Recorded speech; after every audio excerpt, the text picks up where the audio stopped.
And we're all on different levels of that journey, but we're all seeking to experience abundant life, right? And we know that Jesus came to give that to us.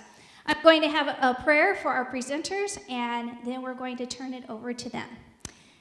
We want to thank you, God, for this time we could spend together this afternoon looking about natural remedies and how we can experience greater health and use some of these gifts that you have given us that are easily accessible, free, and non-toxic, and great for our bodies. And we just pray that this knowledge would be beneficial to us and our families and also to others that we get to meet. And we ask this in Jesus' name, amen. Okay, we're going to have Sandia come up, and she's going to do our first presentation for us.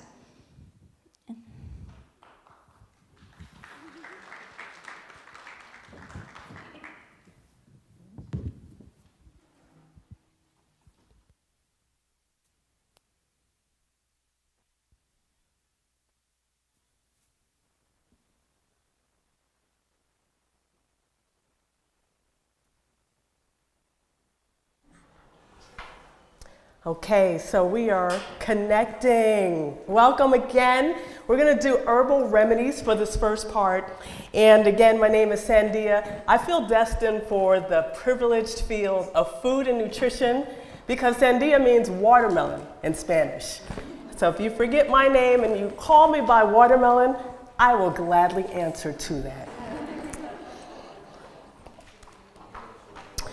All right, in the interest of time, I will buzz through this information, and if you have some contact queries, questions, feedback, whatever, here's my details. Please feel free to make connection.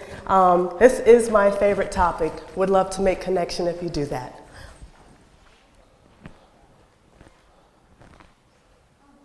All right, I need to have us come together for the notice of importance. The goal of this presentation is to glorify God. It is God's gift to us that we will be learning about all afternoon. And this is my delight to talk about the herbal part. The leaves of the trees are for the healing of the nations. That's what he promised to us. And I want to just share that the statements made in this presentation are true to the best of my knowledge, and wherever possible, interesting evidence-based research has been included, but it is an informational topic only. If you are wanting to use herbs and benefit from anything else that you are coming into contact with throughout this presentation, please know that that is something that we rejoice with you on, but that it will be at your own decision-making and risk. I want to start with the historical background of herbs. Very interestingly, if you look at the conversation on herbs, it begins all the way back, as in the beginning. Genesis number 1, it's in there. As we segue from day 3 of creation, let that one sink in. I couldn't believe it as I started reflecting. On day 3, he made herbs. And from then, even before mankind was brought onto the scene, herbs were made, right? So herbs go way back. As it goes through the time that we lapse between creation until today, we skate through Egypt, we go through Greece, we continue through Rome, and all through history you will see medicinal applications.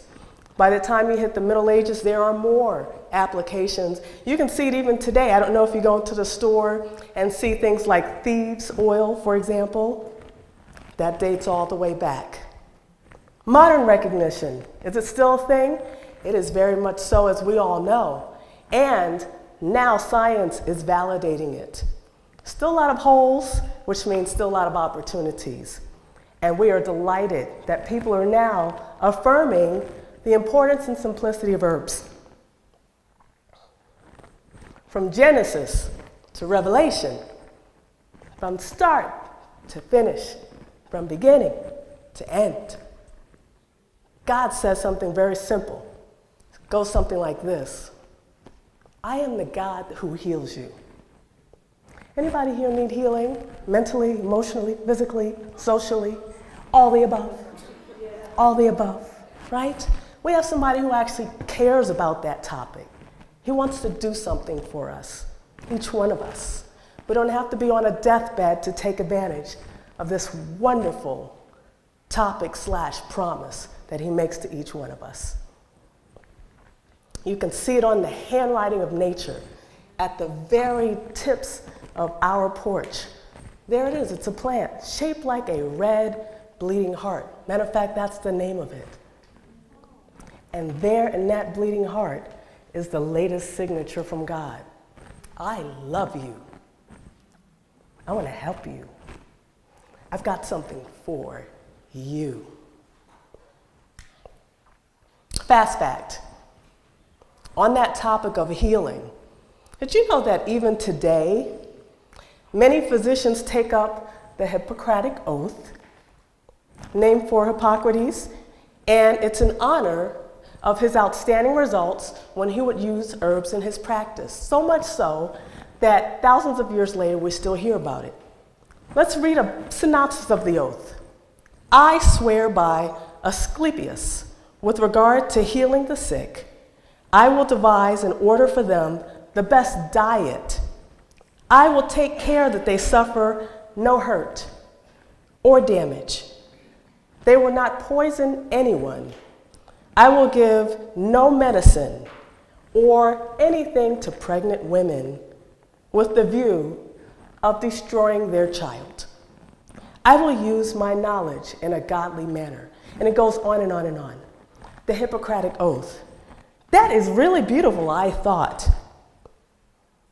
because it represents God's way of healing. As we just explored right from the start, he made that. He kept us healthy with that. He wanted us to eat that. And when we got sick, he wanted us to repair with that, right? And this is the system that has been in antiquity.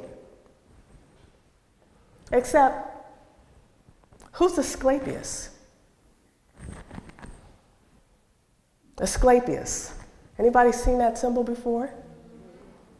That snake on the front represents Asclepius at the front end of that Hippocratic Oath. According to at least one author, that word Asclepius means the man instructing snake. Whoops. You see where that happened, right? You see that, right? It happens every time something, right when something's getting said. Take note. Freeze this one in your mind.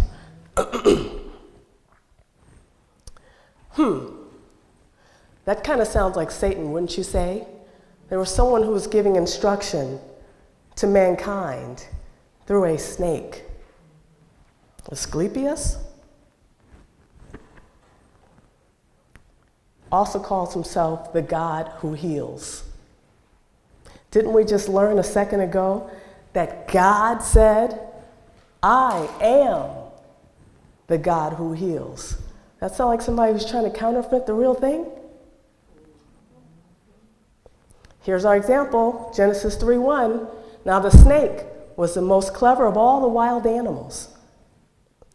One day, that snake, Satan speaking through it, said, did God say? He's challenging God. Come on. We're looking at herbs as he's doing it.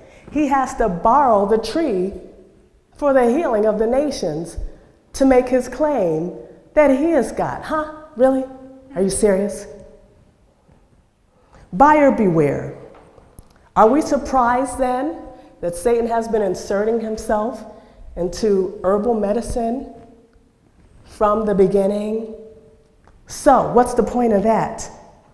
Simple. It's really important, all these years later, to be real clear that there are two systems of healing. One made by God and one counterfeited by someone calling themselves God, but it's not God's system. Okay, that's nice. What does this have to do with the talk on herbs?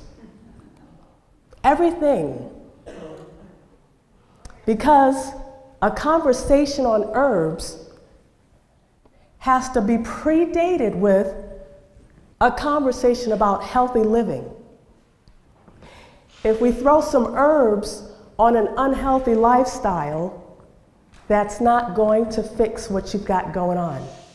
So, didn't want to bring us into the middle of the story. Herbs means that I have a platform on which to use those herbs that will take me down to the finish line. How many people are in the race for the finish line results, right? So, anybody knows in a true and false multiple choice question, the T is true. I am the God who heals you. Exodus 15:26. False. A man-eating snake who says, I am the God who heals you. As you make your health-related decisions, not just today, but for your life, start looking very critically and determining, is this God's way or not? And if you come up with or not, run for the hills, right?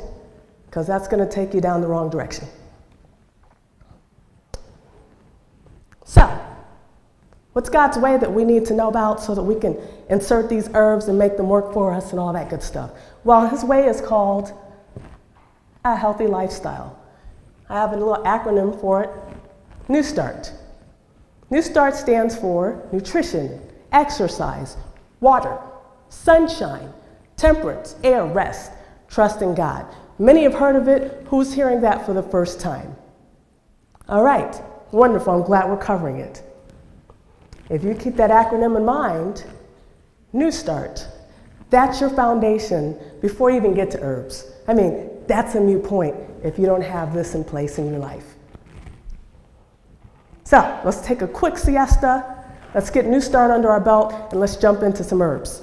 And it's for nutrition. If you don't believe me that there's a true way of doing things and a counterfeiter out there, watch this. In the nutrition world, go look these verses up later. I won't cover them now for time's sake. Exodus 5:1. Let my people go so that they may go and enjoy a feast. They're going to enjoy a feast of good foods from the garden because that's what they were taught. That's the people group that did that.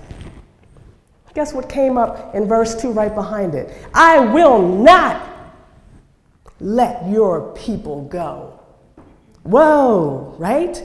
Whoa. That was Pharaoh talking.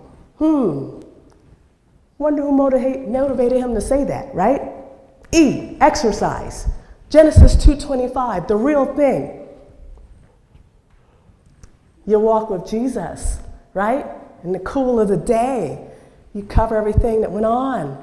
It's all good. There's a relationship there, right? No shame in my game. Are you starting to do things that involve shame?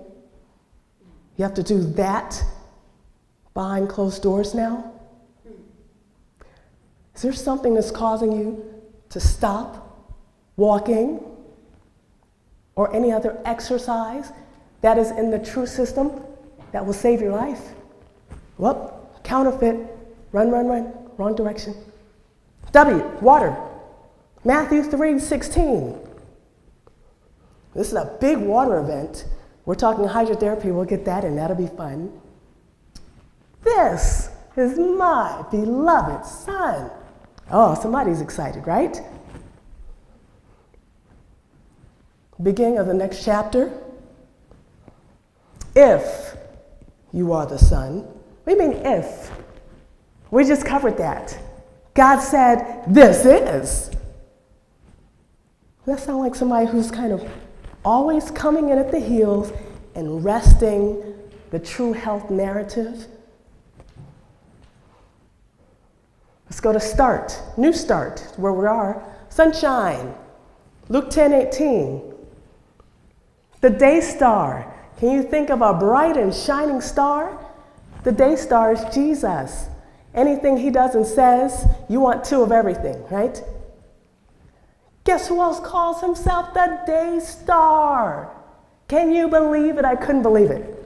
He calls himself the day star too. He's not letting anything slide. T, temperance, just means balance in your life. Deuteronomy 6:13 says, find your balance in worshiping me. What does the deceiver say? No, Worship me.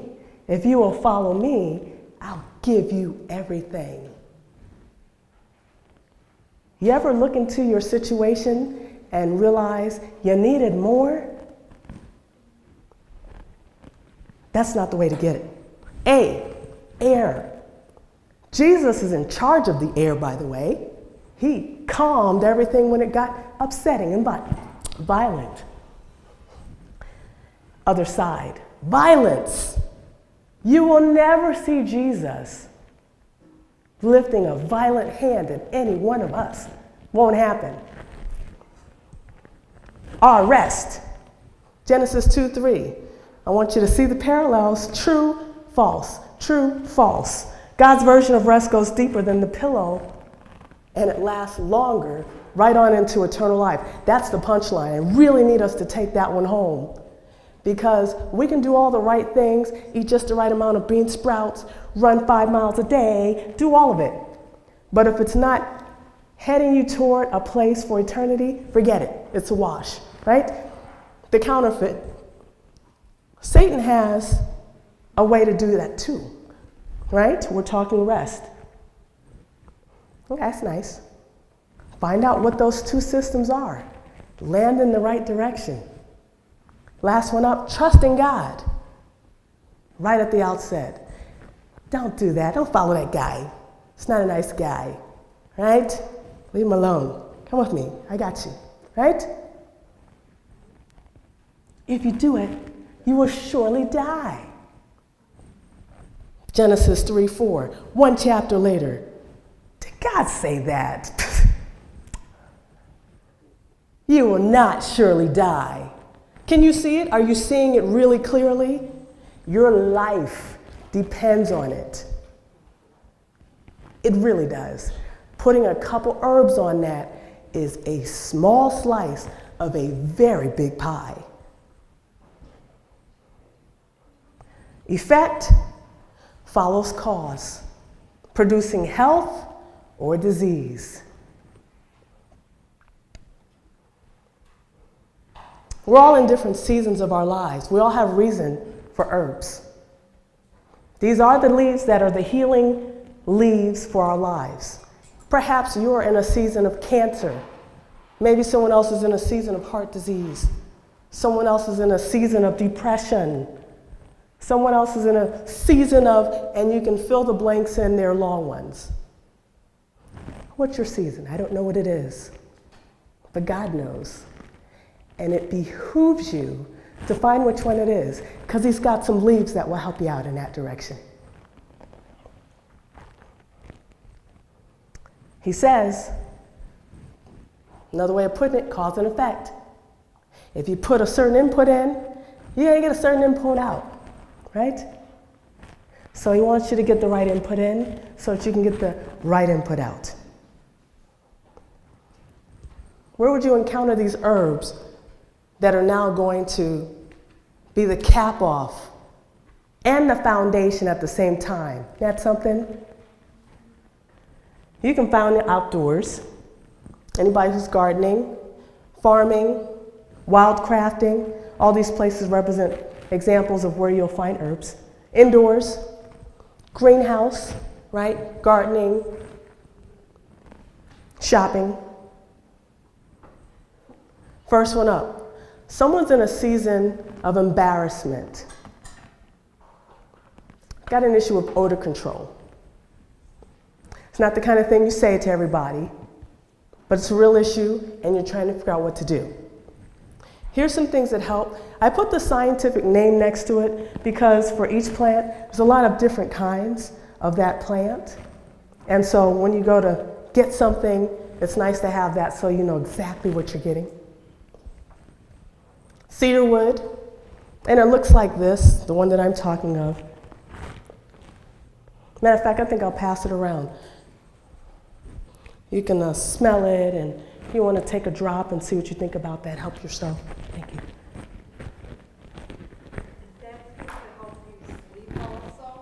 Yes, it does. All of these do triple and quadruple duty. We could be here for months.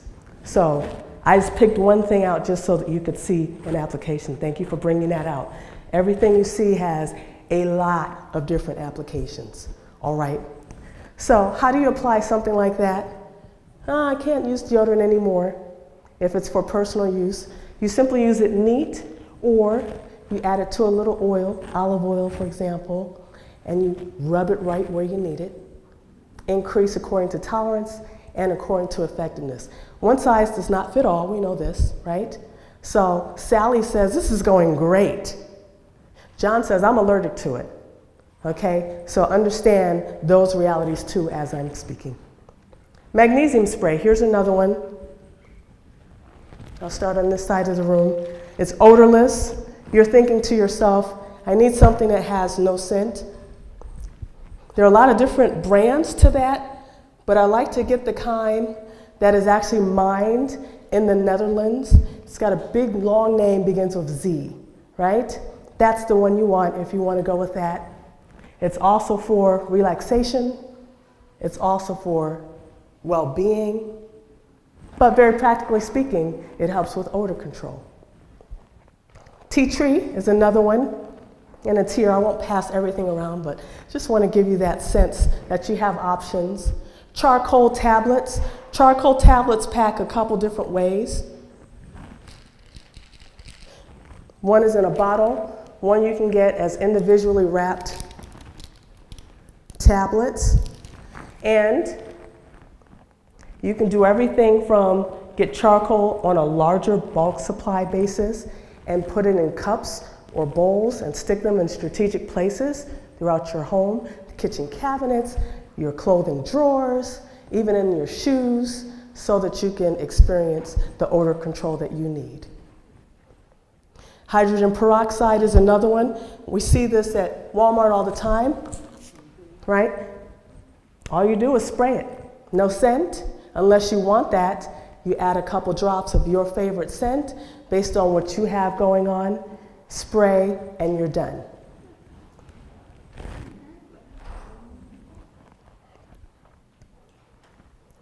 Couple quick recipes.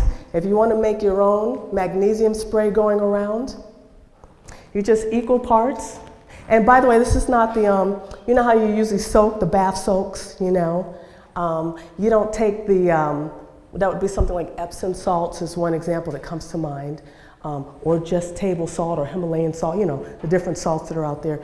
This one is a specific one, and you want to take that equal parts with distilled water, boiling, put the two together, and then bottle it, and that's what you will have for all kinds of applications. Hydrogen spray, you want to get the 3% variety, that's the kind in the brown bottle. You can get 35% dilution, which is very strong. At one time they sold it at Whole Foods, but because of some of the applications that it can have at that higher strength, it was pulled from the market, so I don't know how readily available that still is. But for this particular one, just a regular Walmart grocery store version, you take this, you dilute that, and you do a cup of water, right? Make your spray. If that's something that's working for you, keep going, right? Charcoal tablets. I don't know if you've noticed in your undergarments or clothing, it has kind of a lip to it. You can actually take the lip of that undergarment and tuck in a couple of those charcoal tablets. And if you have issues with what is in today's deodorant supply, that may be something that will be a benefit to you in that direction. Colds and flu. I can't say enough about oregano, essential oil, and also oreganol, not to be confused with each other. The essential oil, I don't know if I brought that today, packs just like this. Yes, I did bring that. All right, the essential oil smells like very strong, I'll start in the middle, very strong oregano. It is not for internal consumption. It is very strong. But I will tell you what, if you get the second one, oreganol, which is going to be in a dropper format more like this. And you put, yes? How do you take them? The oregano. How do you take them? Yeah, how do you take them? Okay, if you do, there's two kinds. If you do the one that's in a dropper format, you follow the directions on the bottle, right? I'm going to give you two ways. That's why I said it like that. Okay, so you follow the directions on the Bible. Well, on the Bible. Praise God. Okay, you take the bottle directions and you follow that. That's going to be a couple drops to X amount of water, juice, etc., and consume. Now, in our household, okay, now I can let my hair down. Can I do that? In our household, you can take a dropper full. I am not advocating that. Let's just jump up and down and say that very loudly and clearly. That's what we do in our house. Okay, the adults. My daughter's sitting right there. So she'll fact check me on TV live in front of everybody. We do not do that for her, okay? But for the adults, that's exactly what we do. And we do it in big quart of water. We use mason jars, and we chug that right down. My husband takes it straight. I can't do that. Absolutely not. Yeah, for her, I start with 2 drops.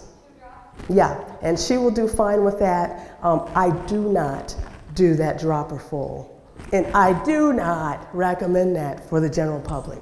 Please don't do that. Please don't say I said that, okay? I'm just being transparent and letting you know how we do it at our household. Okay, that's how you do it. Now, for that other one that's coming around, that's essential oil. Different situation. That goes in your diffuser. It goes on a tissue that you now maybe rub in the vicinity of where you're sleeping, you know, that kind of thing. External application. Could you put it mix with jojoba oil, coconut oil, and just rub it in the skin, or no? Sure, as a test, because it is that strong. And I actually recommend that for everything. You don't know if you have allergies, something that really you tolerated here, now you don't, okay? But yeah. Oh, I thought we were connecting. All right, what we got? Okay, all right, very good question, okay? So there's one going around, external application only, one that is internal application, and it comes with a dropper.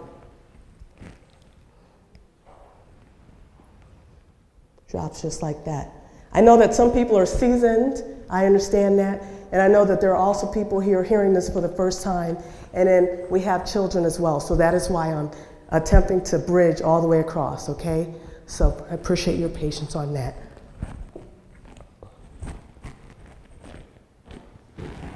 Elderberry, that's another one.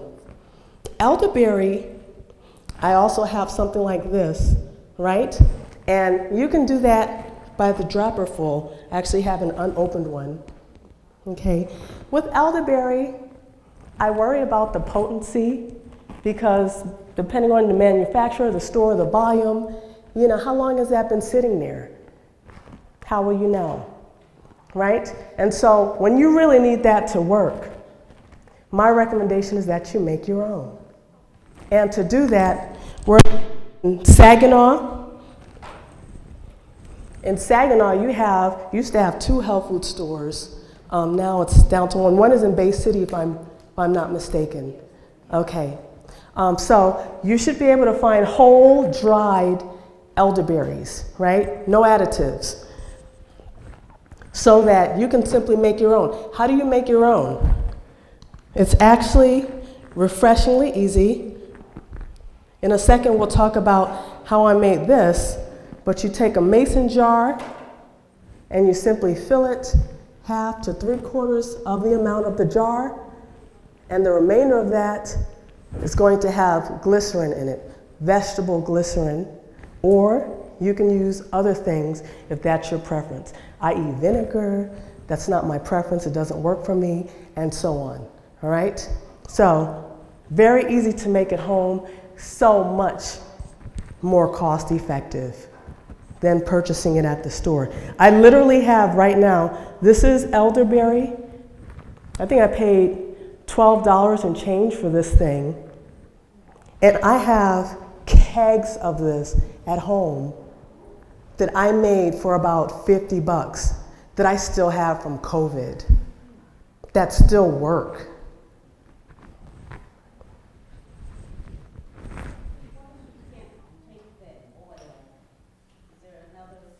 Approach, option? It's not working for you. Okay, you can simply freeze it. So an example that's coming up, you know, if you have issues with that, like for me, I had a problem. I was trying to make oxymel, which is taking those herbs that we just talked about and putting them into oil or alcohol or vinegar. You know, it may not work for you. You may find that none of the above is happening for you. You can take something like milky oats, which we'll go over in a second. Okay, it works for any herb. These are oats. They're called milky oats, and I'll get. But anyway, I just want to say you can take that and just freeze the whole thing. You see what I'm saying? And as opposed to trying to figure out the reason why you're doing this is you're preserving it. You know, but if you have refrigeration and a freezer and so forth, and you don't have, you know what I mean, concerns with storm activity and consistency and all that, you can just freeze that. And when you're ready, you pull it out, room temperature, put it in your blender, put it in water, and then you will make your tea, right? And you skip all of the above, right? You could just eat it. Now here's the thing. I wonder if there are certain situations where you need enough that you might benefit from kind of hyperdosing, if you will. But you could absolutely, for many, simply eat it. Yeah, it's a great question. Great question. Okay? All right, so great. I need to move fast. Okay, yes?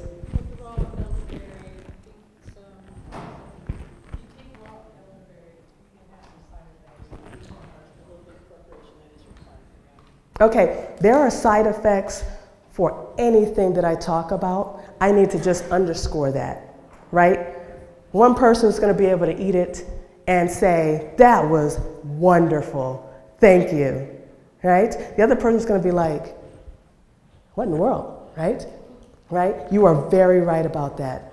That is why I definitely recommend a patch test if it's external, a small test, due diligence, right, whichever way you go, and absolutely, if that goes well, then slowly increase. Age-related issues, small amounts, all right? So, I didn't see who said that, I heard it, but okay.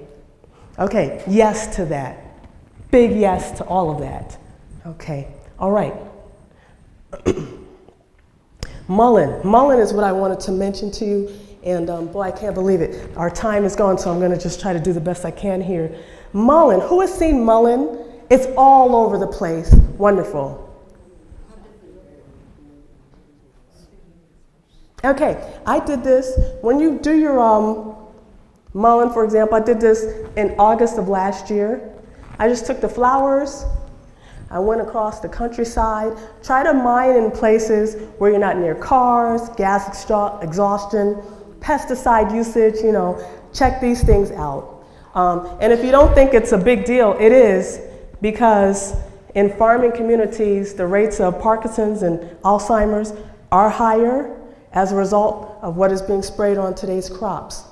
And so it sounds really pristine and it looks lovely when you're doing it in a rural setting, but do your due diligence, right? That's right, yes. Okay. All right, this is a little healing regimen that can be a benefit.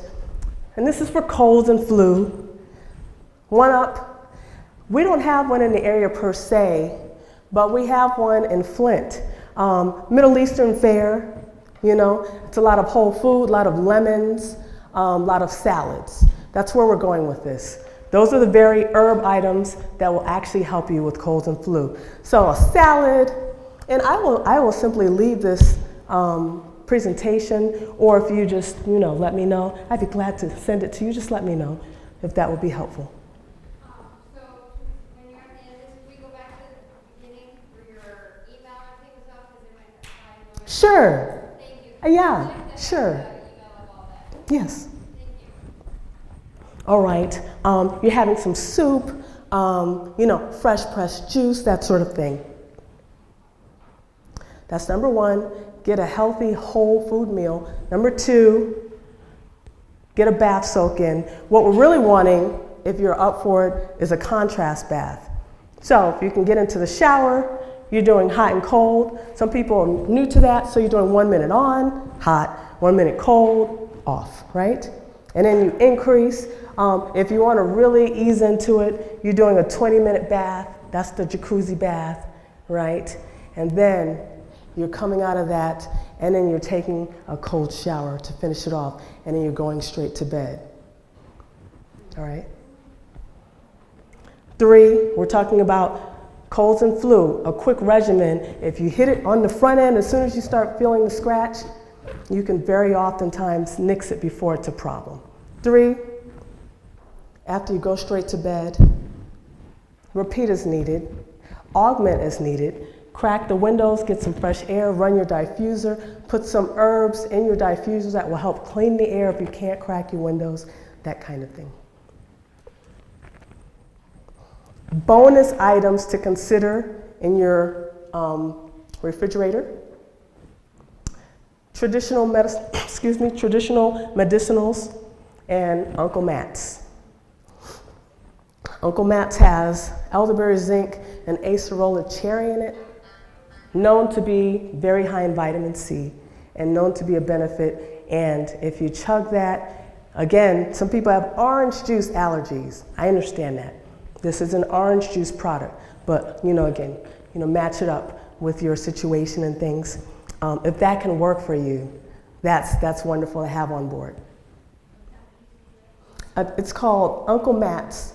He has a whole line. This one is the immune defense. All right? And then traditional medicinals, they also have a full line. Oh, thanks. Yeah, the traditional medicine is good along with the Yes. I use them religiously. Wonderful. We're getting an endorsement for the teas. The teas work wonderful. Yes, okay. I really appreciate an endorsement so that you can hear from another perspective. They're getting it done. Yeah, I know, right? Yes, it would. They're getting it done. And there's a lot of tea on the market. They're getting it done. Headaches. Some people are struggling with headache issues. And I'm gonna buzz, I see, shockingly, we're almost done. Peppermint, lavender, tea tree, bringraj, which is another name for false daisy, eucalyptus, and feverfew. How do you apply these items? Aromatic plants demonstrate this pain relief by inhibiting inflammation, right? And it helps to desensitize the pain that's causing the headache. These oils also adjust, they do both, the vasodilation. So that just means it expands it, but also contracts it. You get some of both. And you move, what happens when that's happening? You move the blood through to areas that are needed so that you can reduce the pain of that headache. What do you do? How do you apply it? You can apply it to your temples, back of your neck. You're driving. You had a hard day at work. It goes on the steering wheel, pulse points. You can add it to your bath. The list is, a long one. I have a story for you. It's a true one. We're at the laundry shop, and there's a lady there, and she was, I've got such a terrible headache. I've tried everything. She tried everything. Ma'am, may I, I've just got my, I felt like, the widow's mite type of deal. I've got my little lavender, and, you mind that? It works in our home. She said, okay. I had that, and I happen to like making soap, and I happen to have bringraj oil. It's not something that you carry around, but I had that because I was getting ready to make some soap, right? And so I said, I opened that up, and I put that on her temples and on the back of her neck. It was nothing fancy. And then in a couple minutes, she lifted up, she was crying, and on her hand, not her hands and knees, but she was in bad shape. And she looked up after 2 minutes and goes, what was that? And I was like, praise God, right? praise the Lord.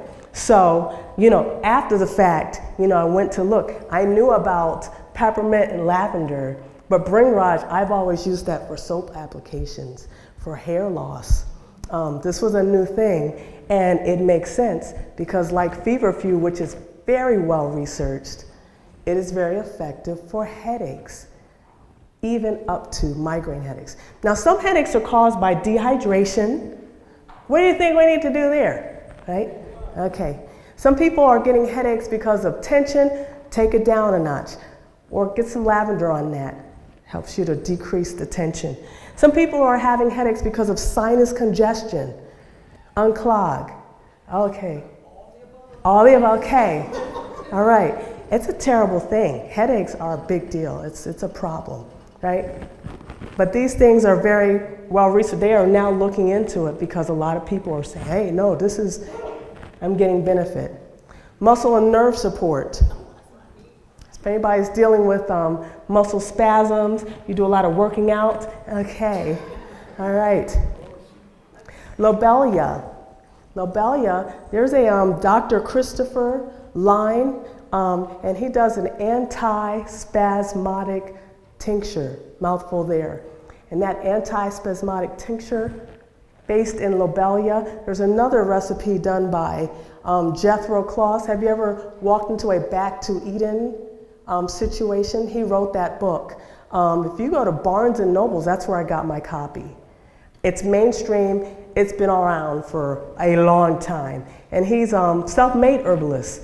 I think they both are, if I remember right, to a degree. But anyway, lobelia. Story after story after story after story after story surrounding that lobelia. It's kind of fallen away from that use of spasms, but check into that, look into that. It's really something to have on board. Milky oats, this is when I wanted to show you this. Okay, you know how there's oats that you eat for breakfast and so forth? I'm gonna pass this around. Milky oats is the immature oat. And if it comes out right, I took a couple, and you said you could eat these. Yeah, totally, right? Okay, if you break it open and you squeeze at it, let's say, okay, it's gonna work. All right, I'm gonna pass the ball. It's very kind of gingery there, and then I'll put a hole in it. Oops, I'm sorry. If you squeeze that, and if you get the bag and you want to squeeze a couple more just to see, you'll see a white, creamy substance, which they have dubbed milky oats, or latex, what we called it, not to be confused with the stuff at the hospital, right?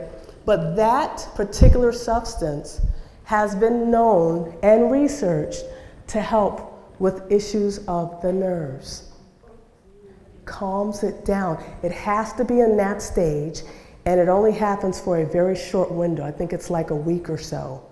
And so you have to get it at just the right time, and if you're not going to use it, you have to get into the freezer so that you can preserve the white, milky substance that comes from that. Most herbalists are going to take that straight from field to land, and then they're going to do what they need to do and get it into a tincture format so that they can capture that milky oat. A lot of people making money telling you it's milky oats. It's not milky oats. It wasn't processed at that stage. But there are individuals who deal with things like diabetes. So you take this whole thing and you just eat the whole thing? Good question. You can, but what you would do, you would take a couple tablespoons, right, to your quart jar, or if you're doing an 8-ounce, maybe a teaspoon and increment up to see how your body responds. And you would put that with the water in a blender, whiz, and then strain and pour. If you get it in a tincture format, then you would put a dropper full of that inside of. And this is one of those very safe, again, we have gluten allergies. Oatmeal is not a gluten source. However, because a lot of things are packaged in plants, plants that, processed wheat and other things like that, you still have to, be on top of that. What a blessing to society are those milky oats. What a beautiful blessing. Gas, anybody? Okay, peppermint, ginger, those come as tincture forms where you can pour it, add it to a little oil, and then rub it onto your belly where the gas is, and that gives you some relief. Perhaps you're going to take some ginger whole at the supermarket and cut a few of those slivers into your cup. Boil that and have that as tea. Another beautiful blessing for humanity. I'll give you a true story. I had gas, and and my husband says, well, all we have, we were out of town, we were at the hotel. All we have here is this peppermint candy. You want to try that? And okay, yeah, I'll try it. This sounds humorous, but just smelling the peppermint candy, I didn't even eat it, relieved some of my gas. It didn't go away, but I was not crouching like I was. I had, well, how amazing is that? I didn't know that, So it's very, I don't know if it was the brand, maybe it was a really good brand using a lot.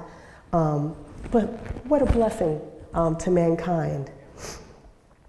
Inflammation, right? I like to tell a lot of people when it comes to inflammation, there's inflammation, I fell down, ow, I hurt myself, right? And I've got a little swelling and some heat there. I'm gonna pop a Band-Aid on, in a couple days I'm gonna feel better. And then there's inflammation. I'm walking around as I'm a time bomb. I'm going to explode, and you know the difference because your doctor gave you a word that ends in itis. Okay, I think we're all on the same page. Okay, yes, that's a big deal. It's time to figure something out. You cannot walk around like that. Okay, so remember our conversation, fundamentally, foundationally, we got to get some stuff cleared up, right? Herbs helps you do that.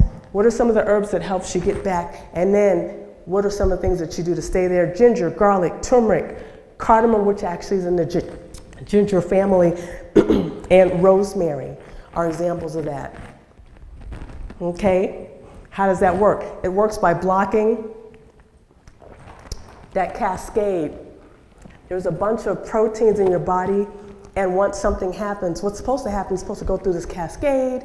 It's supposed to send some stuff to the site, right? Temporary relief, fix, done, we're done with this. But then there's the cascade that won't stop, and then it keeps expanding, and then it starts doing things in response to something that's supposed to be healthy for you. And then you start walking around like that ongoing. That's the one we're talking about that needs to be rectified. Got to get on top of that. Blood and liver support. Is there such thing as cleaning your blood? We get a daily shower. Can we internally clean as well? Yes. Red clover, dandelion, burdock root, and milk thistle. And how does this show up in the stores? You can get it all kinds of ways. You can get it as a tea, syrup, right? Like the elderberry syrup we talked about. Culinary oils, those are the infused oils that we see, like garlic oil, for example, flavored oils, pepper oil.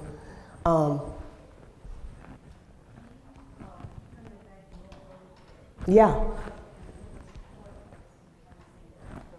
Oh, sure, okay, yeah. You can do liniments when it comes to going into the store. Liniments, all that is oil that is medicinal. The first one we talked about is more of a flavored culinary application. This one is more like mullein oil, right? And so now I'm not gonna sprinkle this on my salad. I have it on hand in case someone has an earache or something like that. All right. Other ways you can get it as capsules, as I talked about. You can make your own capsules. You go to Amazon and you can get capsules and make your own. I do that. I buy them by the bulk bags and I make my own capsules, right? And all you have to do is go to reputable places like Frontier, right? Mountain Rose Herbs. There's a lot of reputable places because, it's a lot of information coming and you're trying to figure out which one can I trust. Are you okay? Okay, you're welcome. Tinctures, I talked about that. extracts. That would be the non-alcohol, like glycerites, for example, versus a traditional alcohol-based tincture. I talked about liniments, I talked about capsules. Essential oils, we sent a couple of those around. You can even distill your own oils. If you want to do that, that's another conversation for another day. Case study, and then we're done. Can you believe it? We squeezed it in. Here's this case study, based on what we just talked about.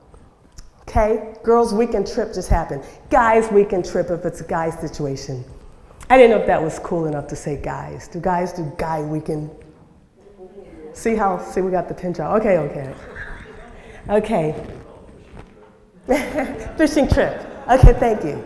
Okay, right? So we're gonna get that fishing trip. We're gonna go out, we're gonna do some stuff, right? Somebody's birthday, we gotta do happy birthday. Everybody else got the memo. I don't eat that. You're over 40, you can't afford that. Look at that alone, right? Fruit for you, except for one. I ain't gonna have the whole pint of Haagen-Dazs ice cream. And you better not say anything about it, right? Potluck occurs, right? And at potluck, what happens at the potluck? Somebody stops talking to you and you got your feelings hurt. Or you got a phone call and your day just shifted. You're carrying emotional change, right? Third thing up, you're cold, you're on your way home. It was a good time, but now you'd like to know if you can turn the heat on. It's not working, it's broken. So cold air is coming at you. Here's our case study. One of the people gets sick. Hint, hint, it's the one that had the pint of Haagen-Dazs, who had the cold air blowing on them, and who had an emotional update during the potluck. Why did that happen? We all know why, right? It could be, oh, maybe we don't, let me just see. Why did that happen? Ooh, I gotta sing my Jeopardy song, how fun. Yes, it could be too much sugar. Oh, absolutely, right? Could have been too much air too, right? Who knows? Well, it was a rental car, it's probably a rental car. Who knows what's coming through the vent, right? Sure, attitude adjustment, right? That can mess with your immune system, can it? So it could have been any of those. Bigger question. So, but do you see what we just did there? That is anybody's life. Anytime you're realizing, something's off, just take a minute and look at your own life and figure out, wait, what did I eat? How was I feeling? What were my immediate surroundings? It brings you to this question. How can I get back on track? Based on what you just got today, can you give me something that will share what this person can do to get back on track before it blows up and becomes a big problem? I hear words. Let's do a detox. Wonderful, right? Let's do a detox. Okay? Straightforward too, right? It's here, it's available. If I just do it, I'm good, right? I have a chance here. Wonderful, right? What else? See how, it's so straightforward. Rest, prayer. Wow to that. Wow, right? These are doables where I'm going with this, but we have to be intentional as we think about it. Otherwise, we go right into our next phase and we do it again. We wake up and we're in somebody's hospital and we don't know what happened, what went wrong, what was the stage left moment in my life. Take some time, right? Unpack your story, we all have one, and then make some decisions. Then add herbs and any relevant helps that you get, because you'll get them all day today. And I wish you your best health as you do it. Thank you and God bless to each.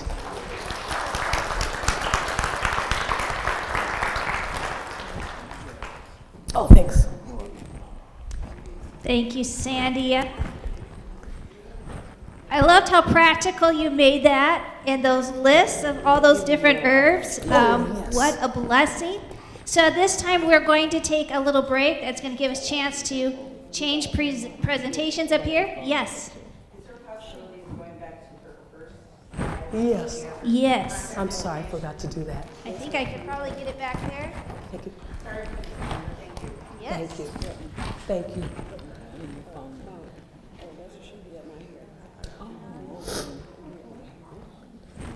I believe that's it right there. Thank you so much. right. Thank you. Yes. Appreciate that. So we're going to take a little break. You can get a restroom, water, Of course. handouts, whatever you need. Yes. You want to talk to Sandia, and then we'll be starting back in about 10 minutes. I'm split right there. Thank you Yes. so much. You are so welcome.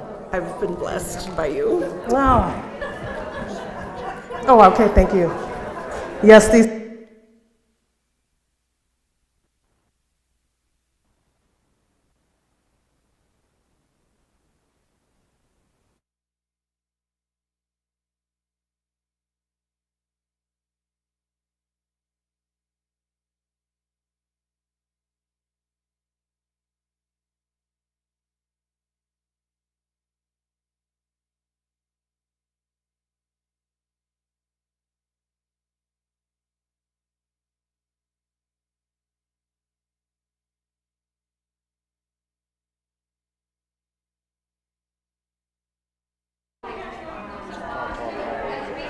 Hello.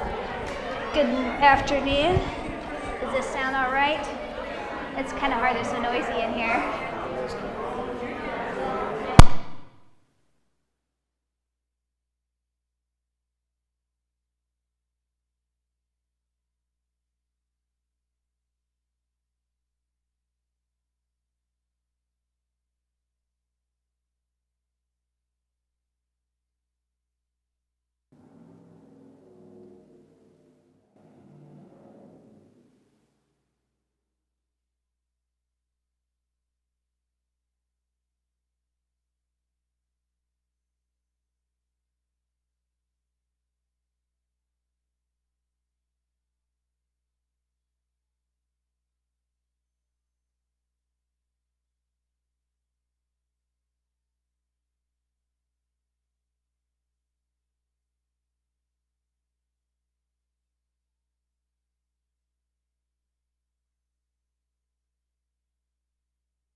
Okay. Good? Yeah. All right, we're going to get started again. If you want to get to your seats.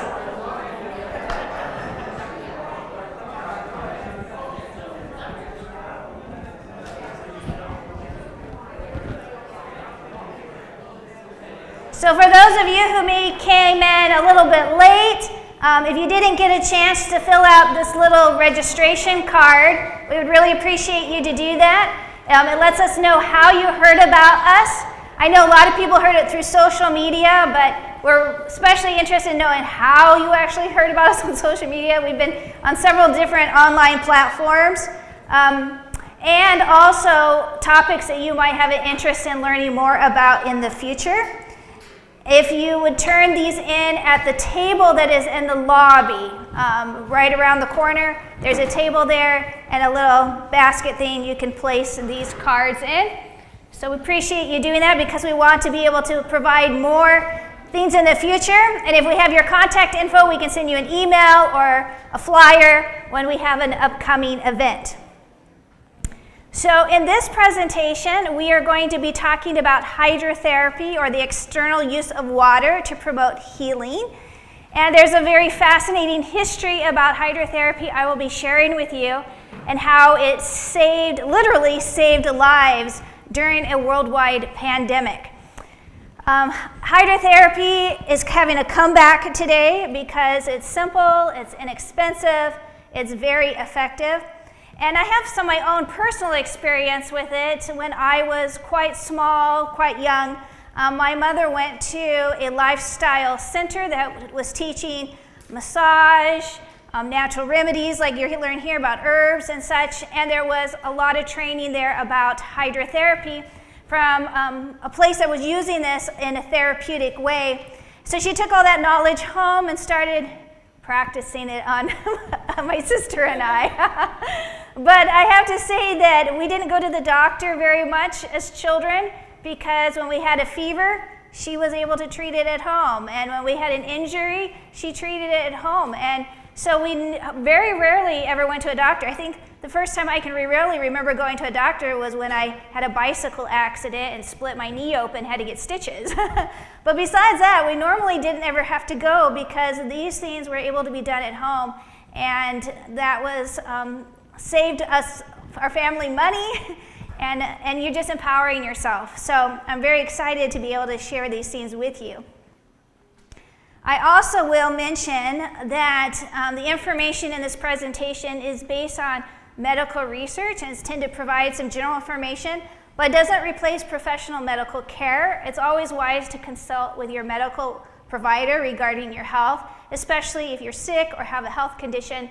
Some of these treatments are safe on everybody, and others have to be adapted a little bit depending on certain health conditions like diabetes or heart conditions. So it's important to talk to your doctor about some of these if you're looking at incorporating them into your health journey.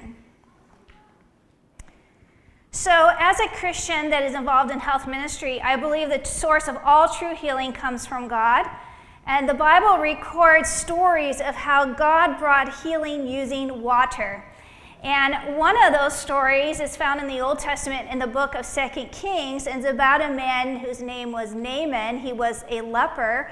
He was from a country that was outside of Israel, and through a little girl that lived in his home who had grown up in Israel, he learned about the God of Israel who has healing power. And she said, if you could go to the prophet Elijah, he could help you, and he could help you get healing from your leprosy. Well, Naaman was desperate to try anything. So he travels with his entourage of workers with him. They go down there to meet Elijah. And the message from Elijah is, go to the Jordan River and dip 7 times, and you will be healed. And Naaman was offended that at this simple therapy, he was thinking, come out, say some magic words, do a magic potion. You know, these are kind of the things he was more familiar with.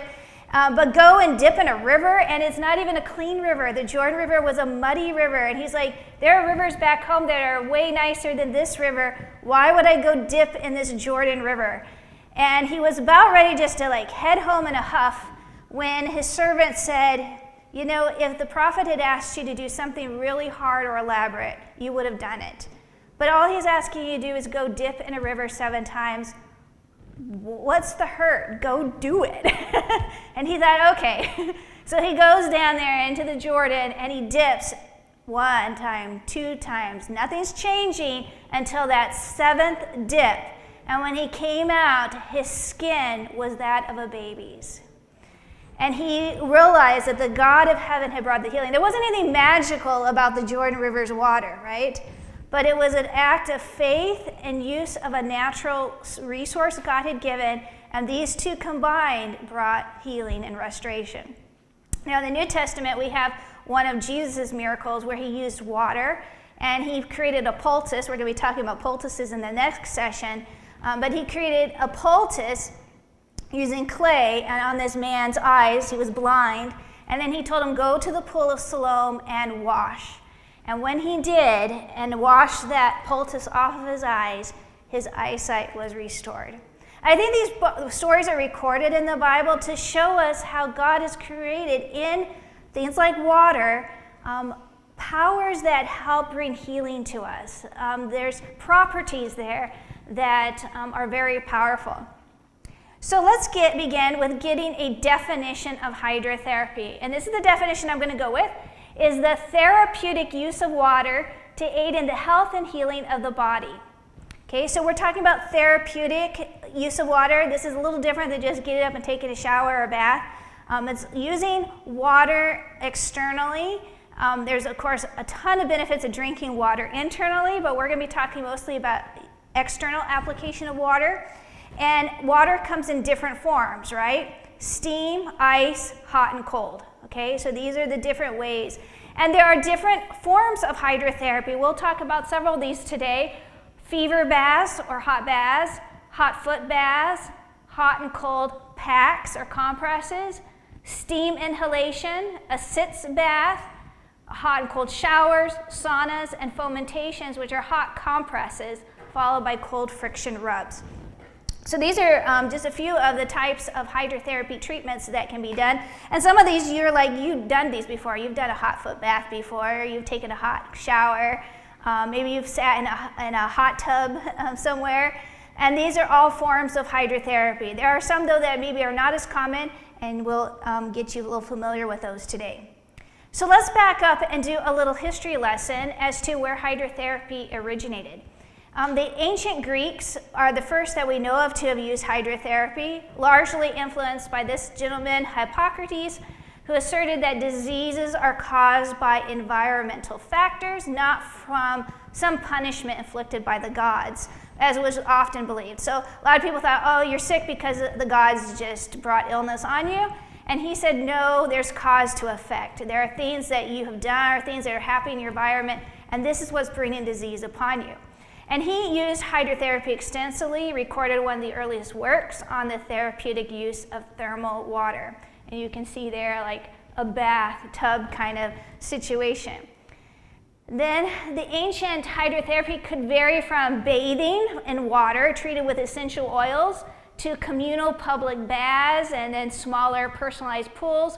Ancient hydrotherapy was sometimes referred to as the water cure, and early medical practitioners used this to treat a variety of maladies.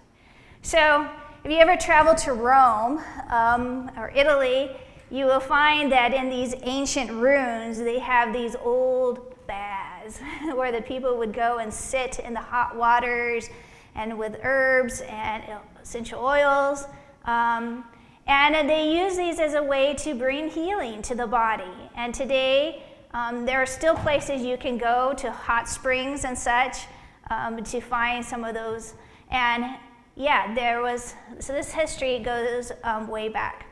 Now, a little bit moving forward, a little bit in time, we come to Vincent's Priusness.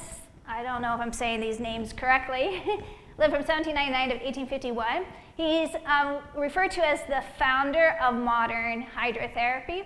And the way he discovered its benefits was as a teenager.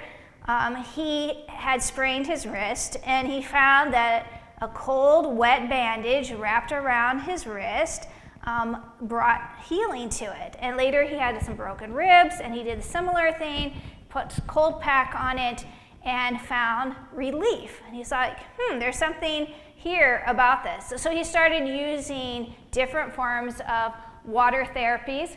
He would do something often called a wet sheet pack or wrap. And basically, a person would be wrapped in a cold, wet sheet. Okay, so you just take a sheet, you wring it all out, so it's just damp. You can put it in your washing machine, then put it through the wringer, the spin cycle, and then take it out and wrap that around a person. And then wrapped blankets around the person to hold all that in. And the body would start to heat up that sheet. And as the body is warming up, that cold sheet is warming up, and this would cause the person to start to sweat and perspire. And then, after the body was completely heated, hot from all of that, he would then bathe the person in cool water afterwards. And this rapid change in temperature would allow the pores of the skin to open and basically detox. This wet sheet pack has been very helpful in people who are trying to quit smoking and are detoxing. And what will happen is this may sound gross, but when you take that, all those blankets off and you look at that wet sheet, it's yellow from the nicotine coming out of the pores of the skin. Yeah. So a very effective way of detoxing the body and letting these pores to open and release that toxin. So that was something he was discovering way back then. Then we come to this gentleman named Sebastian Knepp, who's seen as the father of naturopathy. He actually wanted to become a priest. And so he went to seminary, he was doing his studies, and then he got tuberculosis, which in the 1800s was basically like getting cancer today. You're like, oh, I'm gonna maybe end up dying, it was a very dreaded disease. And he came across a book on hydrotherapy that had been authored in 1734 by Dr. Hahn, and it motivated him to take some immersion dips in the icy water of the Danube, I think it is, river, which is there in Germany. So, have you ever heard people talk about cold plunges? This is like a craze these days. You'll see people who get these big tubs and they put ice water and they go sit in this thing, and you're like, you are nuts. And then they come out and they say, oh, I feel so much better, or I do this all winter and it keeps me from getting colds. So it is kind of really, really having this comeback right now. And this is a form of hydrotherapy, and by doing these dips in this ice water, he healed his tuberculosis, and that got him very excited about helping others. This treatment stimulated his physical stamina, his immune system. His tuberculosis went in remission. He then dedicated his life to treating others with hydrotherapy in connection with herbs, sunshine, exercise, and a vegetarian diet. And here is this little quotation from him: with correct combination with water and herbs, almost any sickness could be treated. So that's what we've given you today, right? Herbs, water, combined with God's power, it can treat almost any illness. And very simple things that we have all access to. There are a lot of places in the world that do not have access to medical care, right? Third world countries. We have a couple here in the front row who are missionaries in a country in Africa, and you have to remind me which one. Tanzania, was it? In Tanzania. And as it is in many of these places, they do not have access to much medical care. But everyone pretty much has access to water, right? And water, hot or cold water, can do amazing things to bring healing. And today, medical care is very expensive, right? It is very expensive. If you can avoid going to the hospital, do so, because your bank account will appreciate that.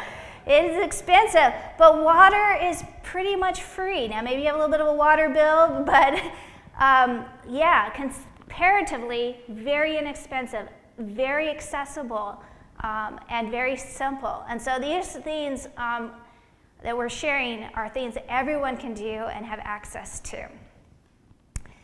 Now we come to this country, and in 1806, President Thomas Jefferson purchased the Louisiana Purchase, which basically doubled the size of our country, and sent out 2 explorers, Meriwether Lewis and William Clark, to go and explore this territory and to see. And in the journals that Meriwether Lewis kept on their journeys, he tells an interesting story about hydrotherapy, and I'm going to share a little bit of that with you. The expedition party was returning home when William Bratton experienced such intense pelvic pain he could go no further. Captain Clark was a physician, but none of his medicines helped. On March 21st, Meriwether Lewis wrote, and this is in Old English, so bear with it, "Bratton is now so much reduced that I am somewhat uneasy with respect to his recovery. The pain of which he complains most seems to be seated in the small of his back and remains obstinate. I believe that it is rheumatism." His cure comes subtly, even dramatically. In Lewis's words, Private John Shields observed that he had seen men in a similar condition restored by violent sweats. Bratton requests that he might be sweated in the manner proposed by Shields, to which we consented. Shields sunk a circular hole 3 feet diameter, 4 feet deep in the earth, kindles a large fire in the hole, and heats it well. After which the fire is taken out and a seat is placed in the center of the hole for the patient, with a board at the bottom for his feet to rest on. Some hoops of willow poles were bent in an arch, crossing each other over the hole, and on these several blankets were thrown, forming a secure and thick awning of about 3 feet high. The patient, being stripped naked, was seated under this awning in the hole, and by that means creates as much steam or vapor as he possibly could bear. In this situation, he was kept about 20 minutes, after which he was taken out and suddenly plunged in cold water twice, then immediately returned to the sweat hole, where he was continued 3/4 of an hour longer, then taken out, covered up in several blankets, and suffered to cool gradually. During the time of his being in the sweat hole, he drank copious draughts of a strong tea of horse mint. All right, so we have herbs and hydrotherapy combined, right? He's drinking mint tea as he's sitting in basically a sauna, right? A very premature kind of rudimentary type of sauna, but very effective. And notice the combination. Hot, sweating, sweat, hot, takes him out and then immediately does what? Cold, puts him in cold water and then back into the hot and then out again. And this combination. This treatment of alternating hot and cold was effective. The very next day, Bratton was walking about almost entirely free of pain. And within 2 weeks, he had, Lewis wrote, so far recovered, we cannot well consider him an invalid any longer. Yeah, they call, well, back then, if you couldn't walk, you were, stuck at home. And he was on a trip, right? A walking trip, but he had to get better. Lewis also records that a chief of one of the Indian tribes, Nez Perce was the tribe, he hadn't walked in 3 years. And when he heard about what they had just done for this guy, this expedition party said, well, we have this sweat hole here, let's try it on him. And so they did so, and he started moving his limbs again for the first time after 3 years. Isn't that amazing? Something very simple. Now, coming to this state of Michigan, because you live in Michigan, you may be familiar with the Battle Creek Sanitarium that was operated in Battle Creek, Michigan in the 1800s. It's now a federal center, and this is Dr. John Harvey Kellogg. This was a world-renowned health resort run by the Seventh-day Adventist Church, following health principles advocated by the church that they gained from the Bible. And between the years 1876 and 1943, Dr. Kellogg was the physician overseeing this institution. And many people came from all over, including famous people like J.C. Penney from Penney Department Store, and Thomas Edison, Amelia Earhart, and presidents, and Mary Todd Lincoln. So some of the patients there. And the reason people came to this center was because of its focus on natural remedies. Things like a vegetarian diet, herbs, exercise, and hydrotherapy. In fact, they had extensive wings of this sanitarium that were for hydrotherapy treatments. And these are some photos taken from the treatment rooms there. This is a wet sheet pack right here. They're wrapping this guy up in a wet sheet. This is a fomentation treatment, which we'll talk about a little bit later. Here's someone in a bath who's getting a treatment there. And this hot and cold application of water would produce vasodilation and then vasoconstriction, which help promote the healing. And I mentioned already some of those other things, the vegetarian diet, whole grains, fiber-rich foods, nuts. These were the foods where people were being fed, and fresh air and exercise. And today we know these things are so important, but you have to remember 100-some years ago, when a person got sick, they were told, close your windows, don't let any fresh air in. Air will kill you. Don't get out and do anything, just lay in bed. Okay, and so the very things that you need to bring health were the very things you were told not to do, right? And if you had a lung condition, they'd give you a cigarette to smoke for your lungs. You know, like, yeah, exactly. And we wondered why people were dying in their 30s and 40s, you know, back then. So today we've learned a lot, but this sanitarium, following principles that God had given, was 100 years ahead of its time. And that's why people would come here from all over, because they found health where other places they did not. So hydrotherapy training became part of the curriculum in a lot of Adventist institutions and schools. We had a college in Battle Creek called Battle Creek College. Today it's Andrews University down in Southwest Michigan. And here nurses would receive hydrotherapy training and then would do these treatments in hospitals and in sanitariums. Now this all became very, very important just a few years later, because in 1918, something hit the world called the Spanish flu. And the closest thing we've had to it since then was what happened in 2020, right? And you probably heard about the Spanish flu back in 2020, and everybody was like a little bit freaking out, because at the time of the 1918 Spanish flu, a third of the world's population was affected, and 50 million people died, okay? And there were so many people coming down sick. They were like creating open warehouses like this and turning these like into makeshift hospitals just to try to treat the sick. Now, Seventh-day Adventists who were teaching hydrotherapy and practicing that said, we are going to use this to help treat our sick. And so there were several interesting stories recorded about this. Here was a seminary in Hutchinson City, Minnesota. It was a theological school. There were 120 people on campus that were exposed to the flu. 90 of them got sick, and they were given no drugs, only bed rest, a regulated diet, and then fomentation treatments with hot and cold to the chest, throat, and abdomen, and nursing care. Not a single person developed pneumonia or died, which was remarkable compared to the national and worldwide statistics. So when it talks about fomentation, fomentation just means in this case, it could be a cloth or a towel. This is, they call this a fomentation pad. So a friend of mine made this for me. But you can just use any towel. It's moist. Heat that is applied to the body. And in this case, they were applying it to the chest, the throat, and the abdomen, okay, to create moist heat there. And then there was cold that was used in association with this, because it was hot and then cold.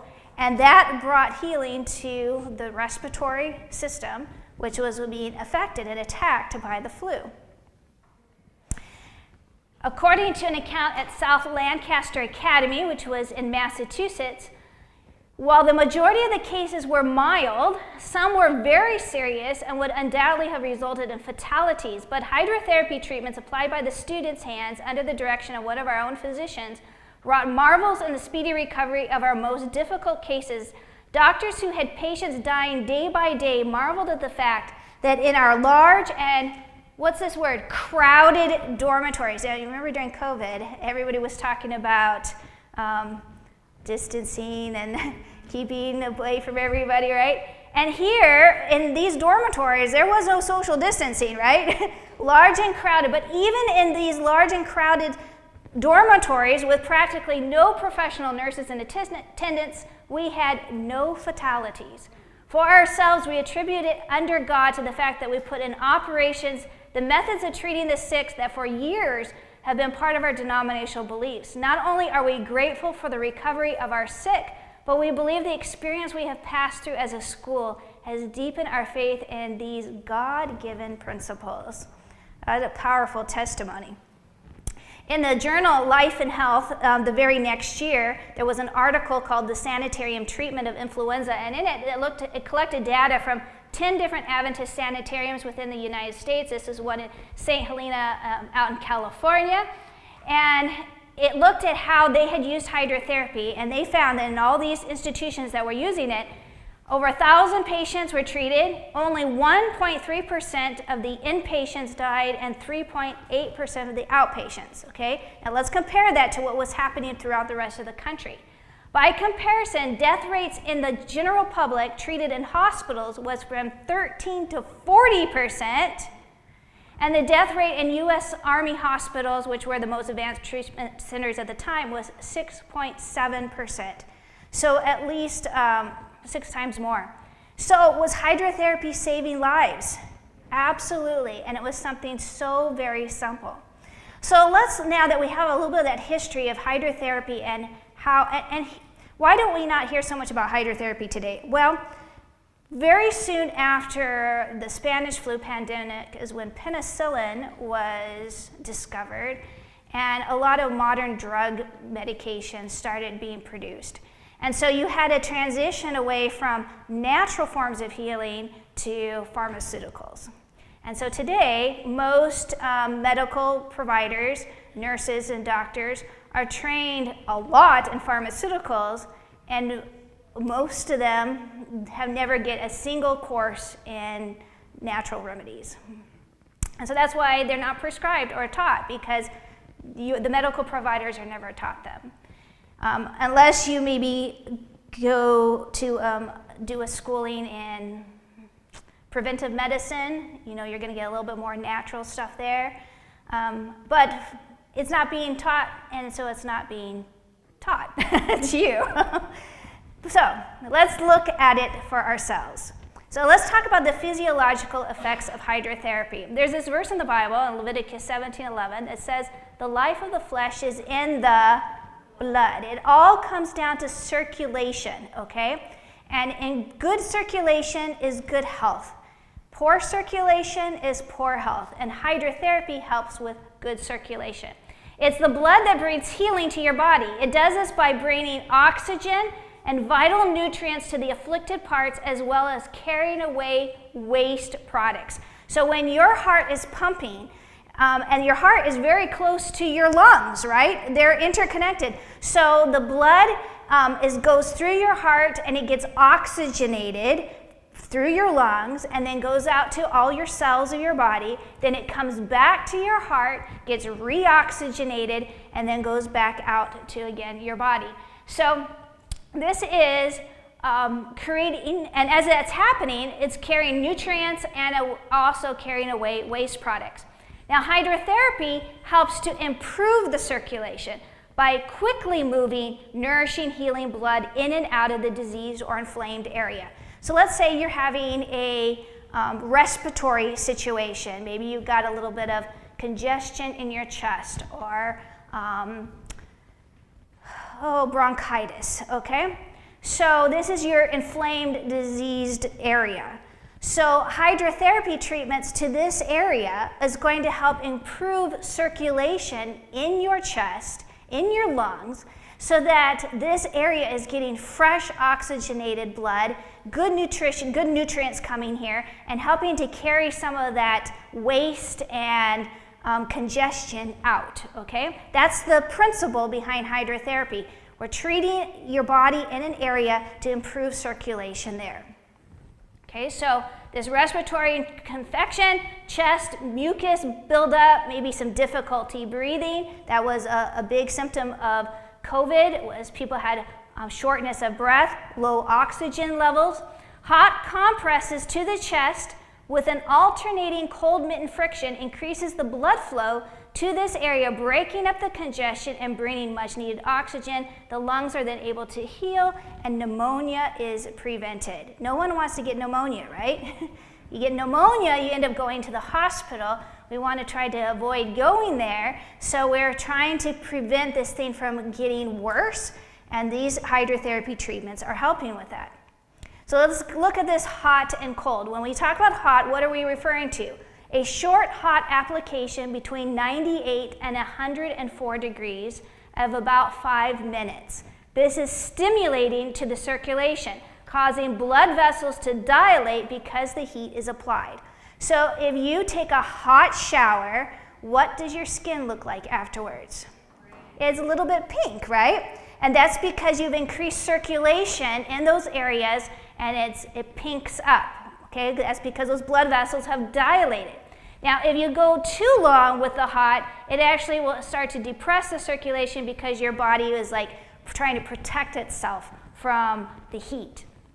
Then the cold is going to be between 51 and 65 degrees and less than a minute. It's just for a short period of time. It's stimulating the circulation because the blood vessels are now constricting in response to that cold.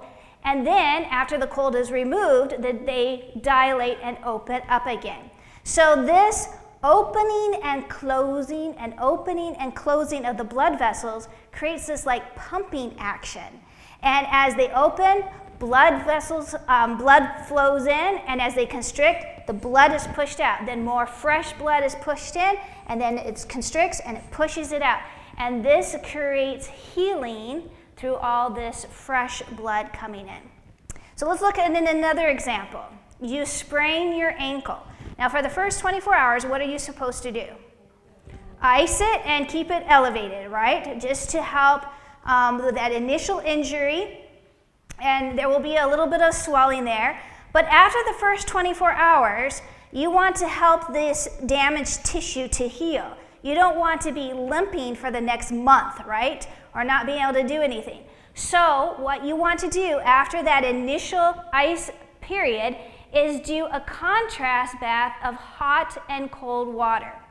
So I think we actually have some you've already brought out for us. So why don't you bring those up here for me?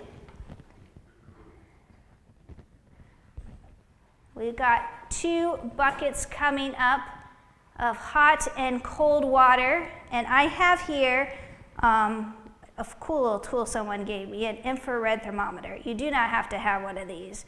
You will know what hot is, and you'll know what cold is. Yeah, that's good. But I am curious how much my waters are. That one is 114. It doesn't feel like 114, but it is hot. Your hands can take a lot more heat than the rest of your body. So the best way to actually test it is your elbow. It's hot. It's warm.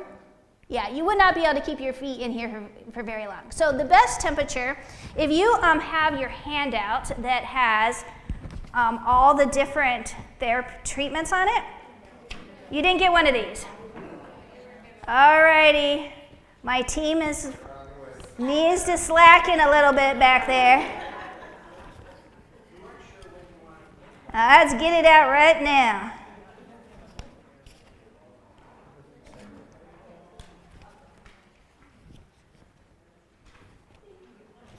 Okay, second page where it says contrast bath, okay? There are a lot more treatments in here than we're going to have time to go through, but this will be good for you to take home and keep handy so you can use it at any time you need to. Contrast bath is a series of hot submersion baths contrasted by cold submersion baths to the feet or some other portion of the body.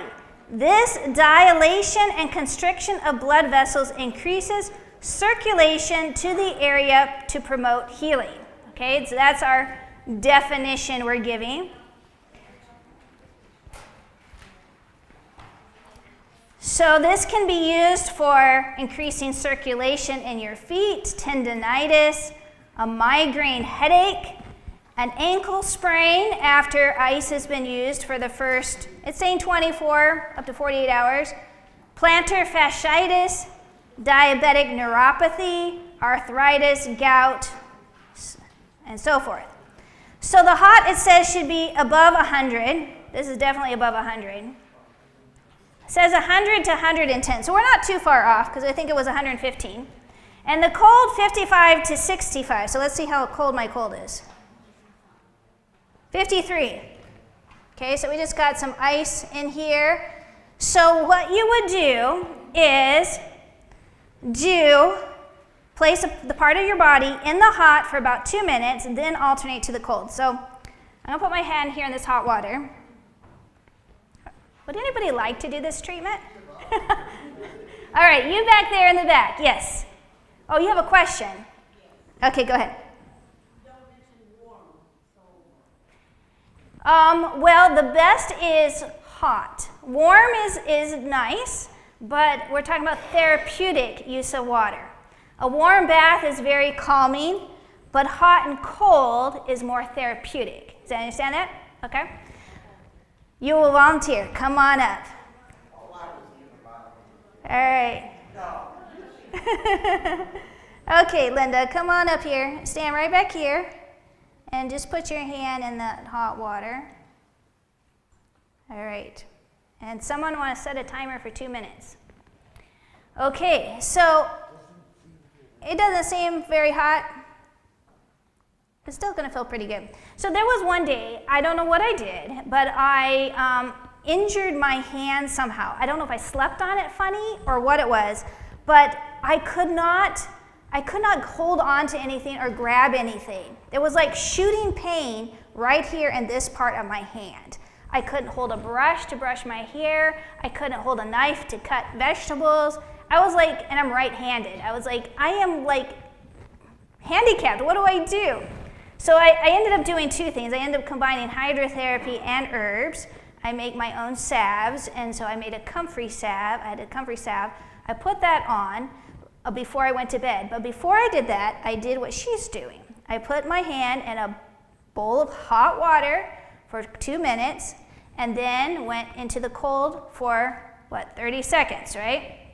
And then back to the hot for 3 minutes, into the cold. Back and forth like that. Okay, just for time, we're gonna go now into the cold. It's cold. That's cold. Yep.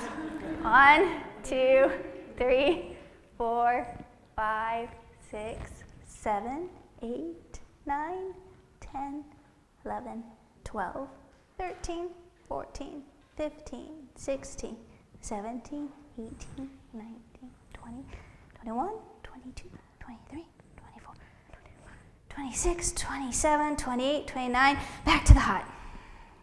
Now once you come back to the hot, it doesn't feel as hot anymore. So you sometimes have to add a little bit more hot water to your hot. So it's nice to have a hot pitcher or having somebody getting you some more hot water from the stove because you want it to have as hot and as cold as you can take it. Can you add essential oils? Yes, you could definitely add essential oils to it, and that would just up the benefit. So this contrast between the hot and cold is helping to increase circulation, vasodilation, and then when in the cold, it's vasoconstriction, right? And by going back and forth doing this, we're helping to increase circulation in her hand and bring healing. And this is what happened. The next morning when I woke up, I had, I would say about 85% mobility in that hand. It was just like amazing. I did it one more time that day. I put salve over it during the day, and before I went to bed, I did another hot and cold like this. And the next day, I had zero pain and complete mobility. I was talking with my mother-in-law. She's like, that happened to me once. She's like, it took me like 2 weeks before I was able to use my hand. I was like, I did not have 2 weeks to lose. So using these methods brought immediate healing to my hand. So this could be used for a wrist, a sprain, and well, let's move to the cold. And we're going to end with the cold. And you would do this more like 3 or 5 times, but just for sake of time, we're going shorter. So just you count up to about 20. She's counting a lot faster than. It's better if you have someone else count for you. There you go. You want to end with the cold. You end with the cold. There you go. You're good. Thank you, Linda. All right, something so very simple. So we were out in Colorado last September, and my husband and me and my husband, my parents, anyways, we were all on a hike, and he sprained his ankle really bad on the trail, okay? Next day, it was sore. By the following day, he couldn't walk, okay? You ever been there? It's like swollen. It is so painful. So we started some of this hot and cold. It started to help. We ended up doing something else I'll show you about in a little bit. But he was walking within 2 days after that, okay? Amazing, this benefit. So that's how it's bringing healing to the body. Now there's another benefit that's happening here with all this circulation improving, and that is that we're bringing white blood cells, and the white blood cells are the ones that fight infection, right? These are the ones that kill. So you're helping to bring healing to the damaged tissues or fight illness by increasing the white blood cells and boosting your immune system. Now your body has something called the innate immune system and the adaptive immune system. The innate immune system is your body's first line of defense, and it produces something called interferon, which interferes with viral replication. It enhances the effectiveness of natural killer cells or macrophages, and it stimulates the production of antibodies. It primes the adaptive immune system to response. And the whole reason I'm going to that innate immune system is because during COVID, they found out that the virus would suppress your innate immune response. So people would not have symptoms at first for the first few days. And they were like, I'm not feeling too bad. And then about 5 or 6 days in, all of a sudden, the virus would just take off because this innate immune response had not been activated. And then they were very sick, and they were getting hospitalized and dying, okay? So what we want to do is something that helps our innate immune response to kick in and start working. And the body has a method to do that, and it is called a fever. A fever speeds up your innate immune response, and it slows down the reproduction of the virus, which are susceptible to the heat. And fevers help get your white blood cells to the places where the virus is so it can kill it. Now, what do most people do when they get a fever? As soon as they get a fever, they start taking a Tylenol and ibuprofen, right? They try to get rid of the fever. But the fever is your friend, and the fever is beneficial for all of these reasons. So while a high fever is dangerous, and that's like a fever above 103, a lower grade fever, or even a fever that's at 100, 101, is good to just let it do what it's trying to do, because it is trying to help your body to heal. Now here's where hydrotherapy comes in. It creates an induced fever. It puts your body already into a fever state by increasing your core body temperature. And this activates and strengthens that innate immune response. Now there are some ways to do this. One would be through a fever bath or a shower. And I'm going to, I think I duplicated this slide by mistake. So I'm going to jump here because this has actually the photo I want. This is a hot tub fever bath. You have a person in a bath. Now this is not just a nice cool bath water temperature. This is hot water. And this person is getting heated up very quickly in this hot water. So this particular treatment is not one that you want to just do on your own unless you absolutely have to. But you need to make sure you have cold water there and some rags and an ice bucket, because you're going to have to keep your head cool or you could pass out, right? So having cool rags on the head while the body is warming up. And all the instructions for that one are here in your handout. But what this is doing is your body is coming into a fever state that you are artificially creating through this bath.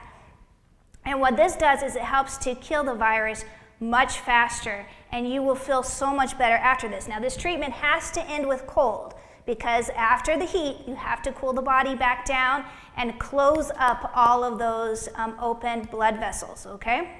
So we'll end with a cool shower or cool water poured over this person afterwards.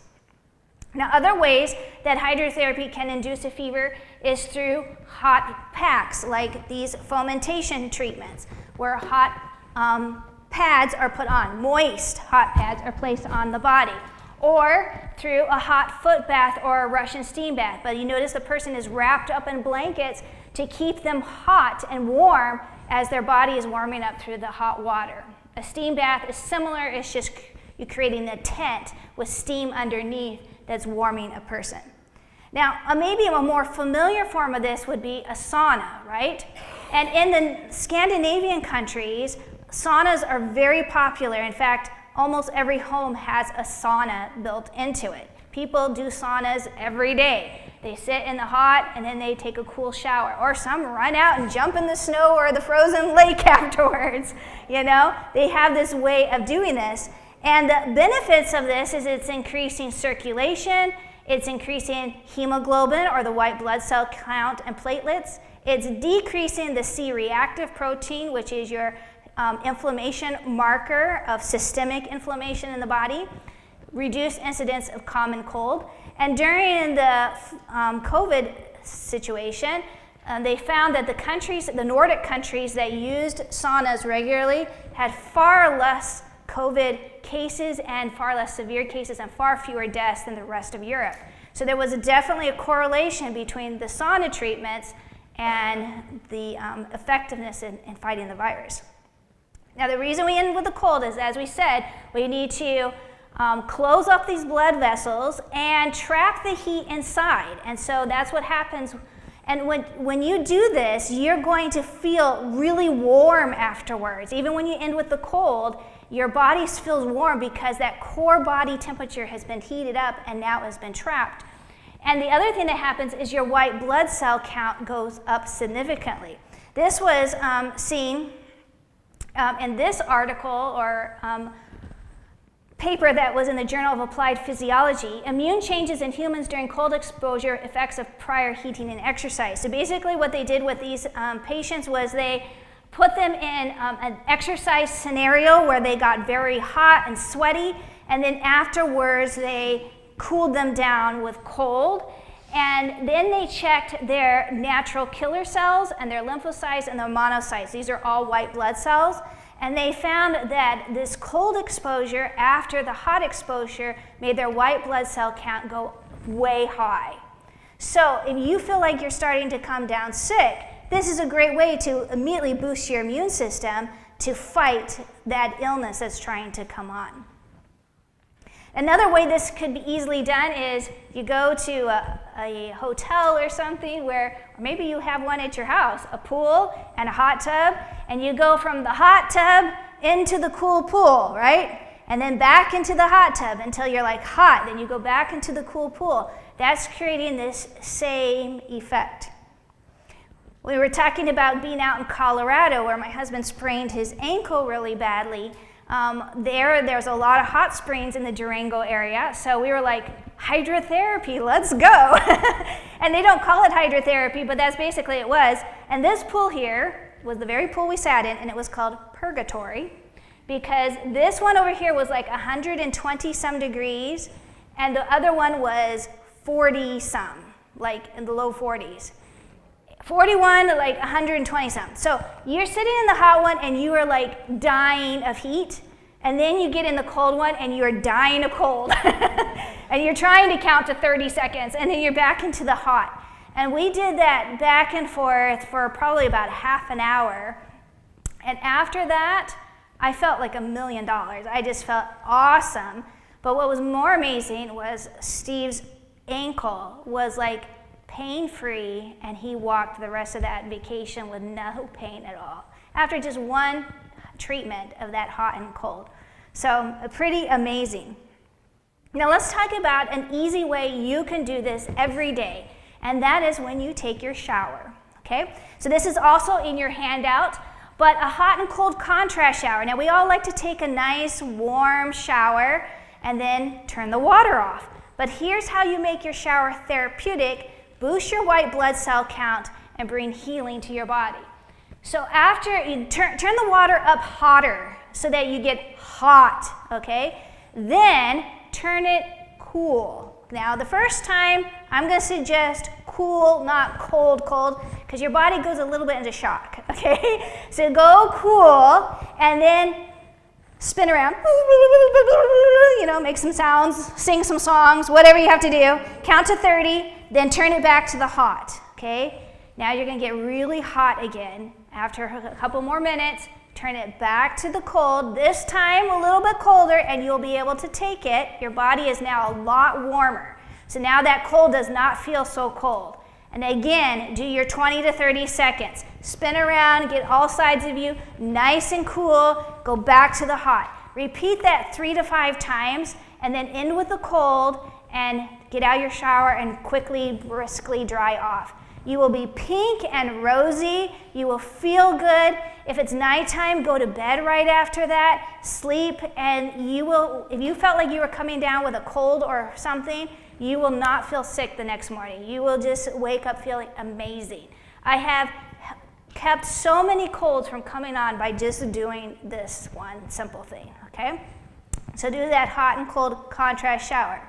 And then we mentioned the contrast baths. We demonstrated that. 3 minutes of the hot, 30 seconds of the cold, alternating between these several times, and this will decrease pain, swelling, inflammation, and improve mobility. So amazing things by just those two. Okay, one more, and Steve, are you here? Can you bring me my throat wrap? While he's doing that, I'm gonna jump to this one and we'll come back.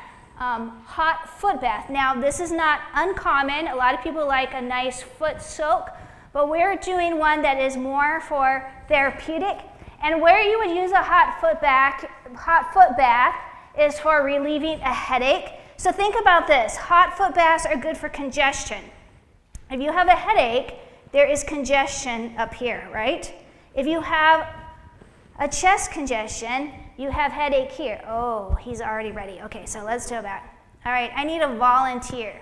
So for this one, we're doing a heat compress, and this is using for sore throat, laryngitis, neck pain, inflammation, or infection. So you get that sore throat in the morning, you're like, oh, or midday, you're like, oh no, I'm coming down with a sore throat. That means I'm getting sick. Don't despair. Go get yourself a throat wrap, okay? So what you're going to be doing is putting this, similar to the idea of the wet sheet pack, you're putting something cold around your neck, and then we're going to wrap it. So I need a volunteer. Someone brave. Yes, please come up here, sweetheart. Oh, she's the only brave one in the room. Oh, Charlotte, I didn't see your hand, Charlotte. All right, come up here, dear. You've probably had this done before, huh? Your mom? No, your mommy doesn't do this on you? Okay, face that way. All right, it's going to be cold, but you'll be okay. It is cold. It is cold. I wet it and I put it in my freezer.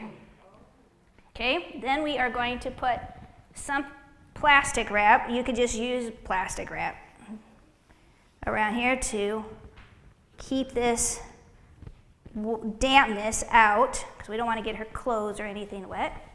Then we're going to, this is just an old towel strip, and then we put that around it. It's kind of like putting a scarf on, isn't it? And then you can even put a thick sock on top of that. Alrighty, And then we're going to pin this in place with a safety pin, okay? Now right now it feels pretty cold, but is it feeling a little bit warmer? It's starting to warm up slightly, right? Well, the longer this is on her, and now she goes to bed and goes to sleep with this is gonna bring, because it's cold, what is coming to this area to warm it up? Blood. So blood is now coming to warm up this cold sock around her neck, and that is going to bring healing to her sore throat. When she wakes up in the morning, her sore throat is all gone because she has just brought circulation to her sore throat. And this pack inside is going to feel really nice and warm in the morning, okay, because of all that blood flow. You are a very brave girl. Thank you so much for helping me. And I'll take that cold thing off your neck now. All right. Thank you, dear. So that is the throat wrap or heat compress, and it can be done on other parts of the body too, like wherever there is pain or stiffness. So coming back to the hot foot bath, we are relieving congestion. So let's say you have really bad menstrual cramps, okay, or pain and congestion in your abdomen. So doing a hot foot bath helps to take blood that is pooled in the congested area and sends that blood to your feet, okay? Because your feet are in the hot water and blood is rushing there. So it's pulling from the congested places in your body towards your feet.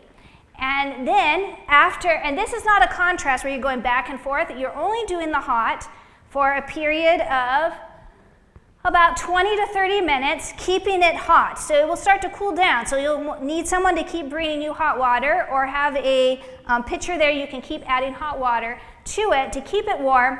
And then at the end of these 20-30 minutes, you're going to end by putting your feet in a bucket of ice water or just pouring ice water over your feet. And then dry them off, put on your socks, and rest. Okay, so now what I'm going to do is show you a modified version of a chest fomentation. And we're only going to watch a little portion of this.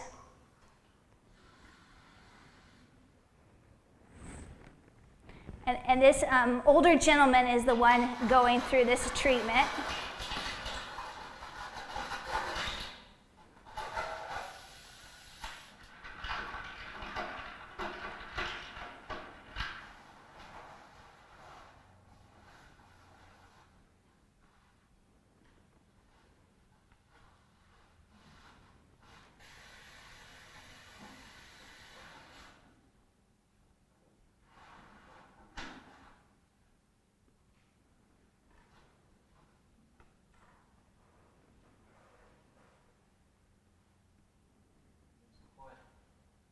He put his elbow in it, you remember, to make sure it was not too hot. He's got his cold bucket and something for his head that will keep his head cool. It's a warm room. Now he's taking his towels and making them damp. Then he'll wring these out. There are different ways you can heat your towels, but he's going to do the cheap and easy way, which is throw it in the microwave. Put it in a bag and tie up the bag because you don't want to cookie it or dry it out. 4 minutes later,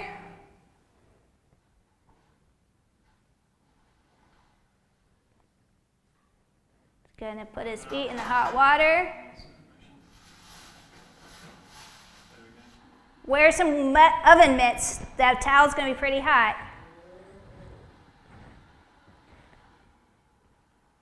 He's wrapping around, keeping himself nice and warm. Towel over his chest.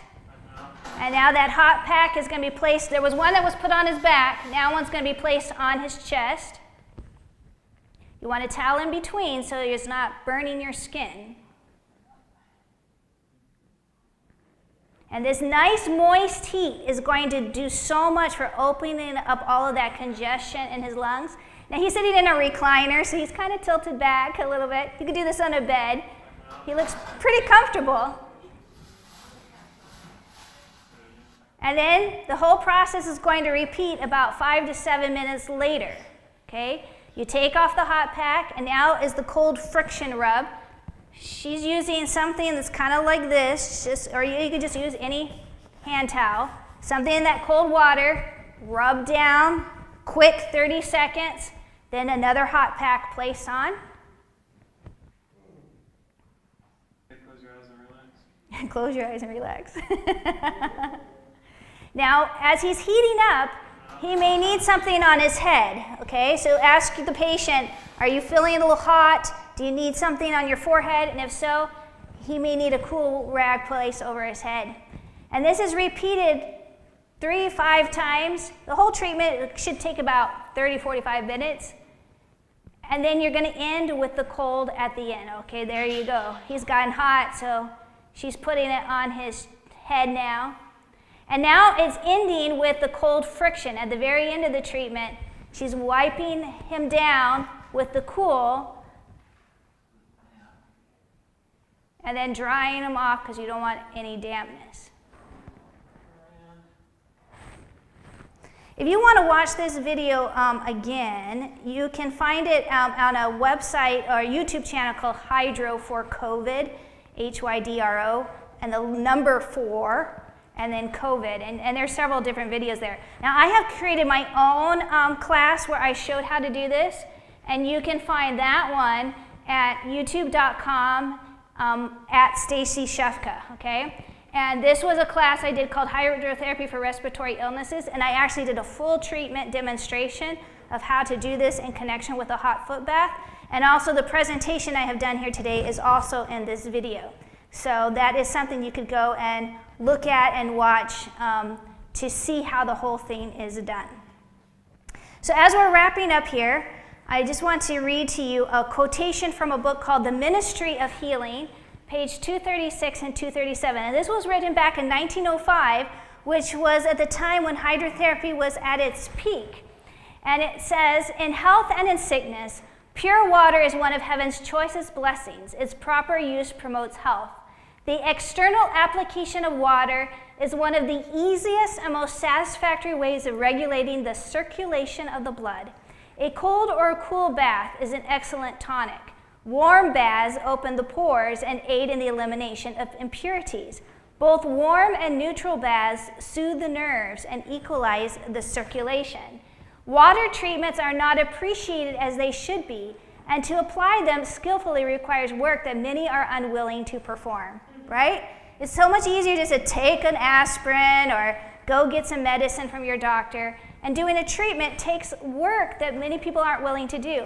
But none should feel excused for ignorance or indifference on this subject. There are many ways in which water can be applied to relieve pain and check disease. All should become intelligent in its use in simple home treatments. And so at this time, we have a clipboard, and this will be passed around over the next session. We'll start at this table. But if you would have an interest in being part of a small little class where we actually practice treatments, where you can come with a friend or you'll be partnered with someone and you get to experience a hot foot bath and giving a hot foot bath or experiencing giving a fomentation treatment, we could do a labs class. It'd probably be this fall before cold and flu season really kicks in, right? But give you the tools to help you create your own hydrotherapy kit so that you'll have all the supplies that you need to do this. So if that sounds like something of interest to you, fill that out on there, and then we will contact you later this year.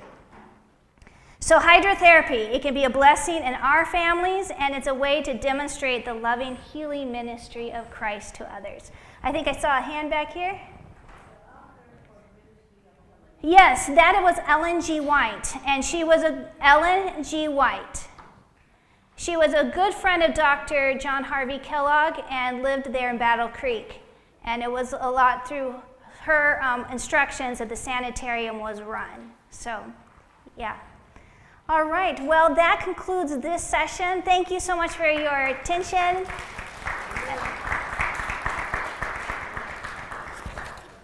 And we will now have a 10-minute break and move on to our last presenter. Yeah.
So your microphone is on, but I'll control everything from back there, so if you're not loud enough, but you can take that and put that wherever you want, even if you've got an inside pocket or It's okay in a pocket? Yeah, hands pocket, wherever. Get my phone in this one. So this one is going to be really easy. Just going to press and hold it down until it goes on. If for some reason you go to speak, if nothing's coming through, it's because there's a orangish red button on there. You got to press that power button. Just press it in once because it acts as like a dual function button. Turn it on and mute it. Check 1, 2, 3, 4, 5. There you go.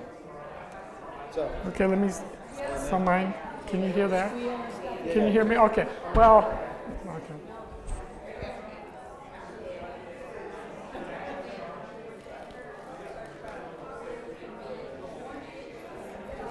Sit down over here until you call me. Okay. Okay. Oh, that's yours. We need to. We're going to do this. We need to make a video.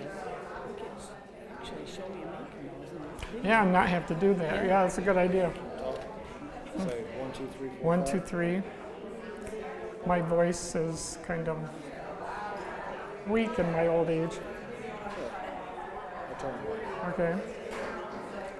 It would help if The louder I try to talk, the squeakier and higher it is. So if I can talk in my normal voice, that's good. I don't believe that for one second. Huh? Have you heard me sing? You come in the morning, listen to me sing. Come sit right next to me something. I can carry a tune. It's just with the more I try to force, Yeah. the less voice I get for some reason. That's because I'm old. Do you know how old I am? 50. Yeah. No? There you go, being a politician. I'm 78. No, you're not. Now, see, I'll be honest with you. So I work at the airport. Anybody over 75 can keep their shoes on. If you would have come through, I would have told you to take your Oh, shoes thank off. you. Well, I'll get in your line. All right, say 1, 2, 3, 4, 5. 1, 2, 3, 4, 5. I'll get your voice up there. Okay. Well, you can tell from your back that they've been in the back room. I'll figure it out.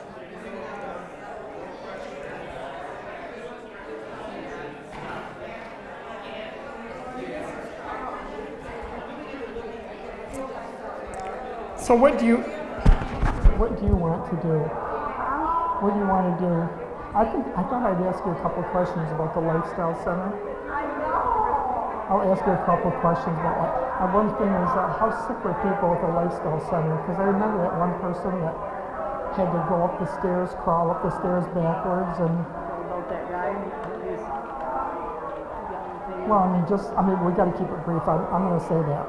I don't care if they like it or not. And I told Pastor, until people will be able to hear at 5 o'clock, I'm going to try to go fast because they won't come to stuff. It's not true. It's not telling the truth. So. Okay.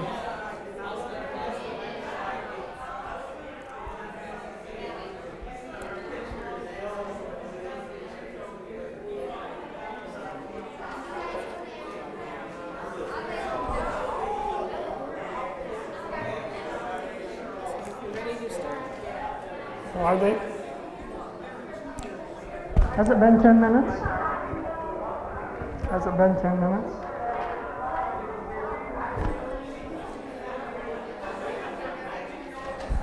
Okay, if we could start finding a seat.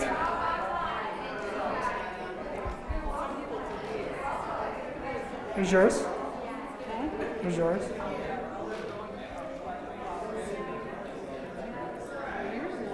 Is it on? Is it on? I couldn't hear myself talk. It's hard to hear anybody anywhere. Okay, well, use that. Just ask people to find their seats. If everybody's ready to start the next session, find a seat, please. All right, ladies and gentlemen, if you are ready, if everybody's ready to take a seat, you can grab all your drinks and come on back. We're going to be having our presentation on charcoals and poultices given by Dawn Briggs.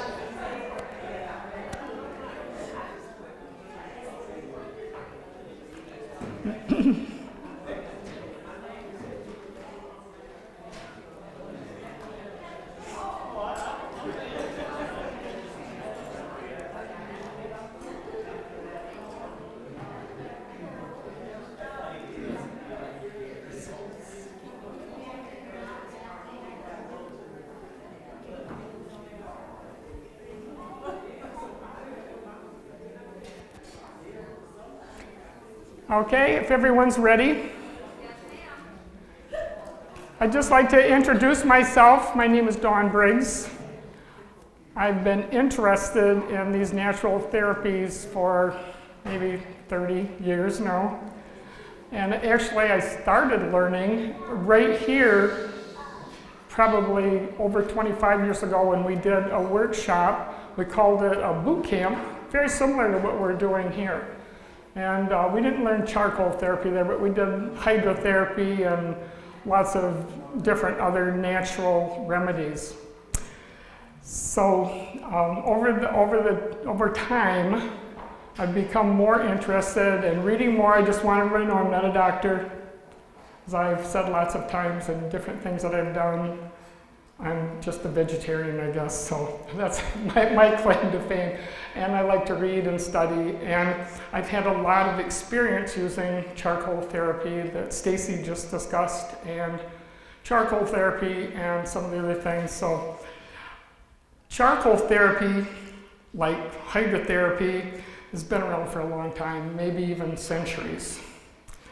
When you think about this, we use activated charcoal, but maybe the ancient people dug charcoal out of their campfires or something and used them and somehow realized that they were healing. Many lifestyle centers around the United States. You're having a hard time hearing me, Charlotte? Okay. You have to tell one of the guys to turn the mic up a little bit. You can't hear? Why are you sitting back so far? What? Maybe if I move this up.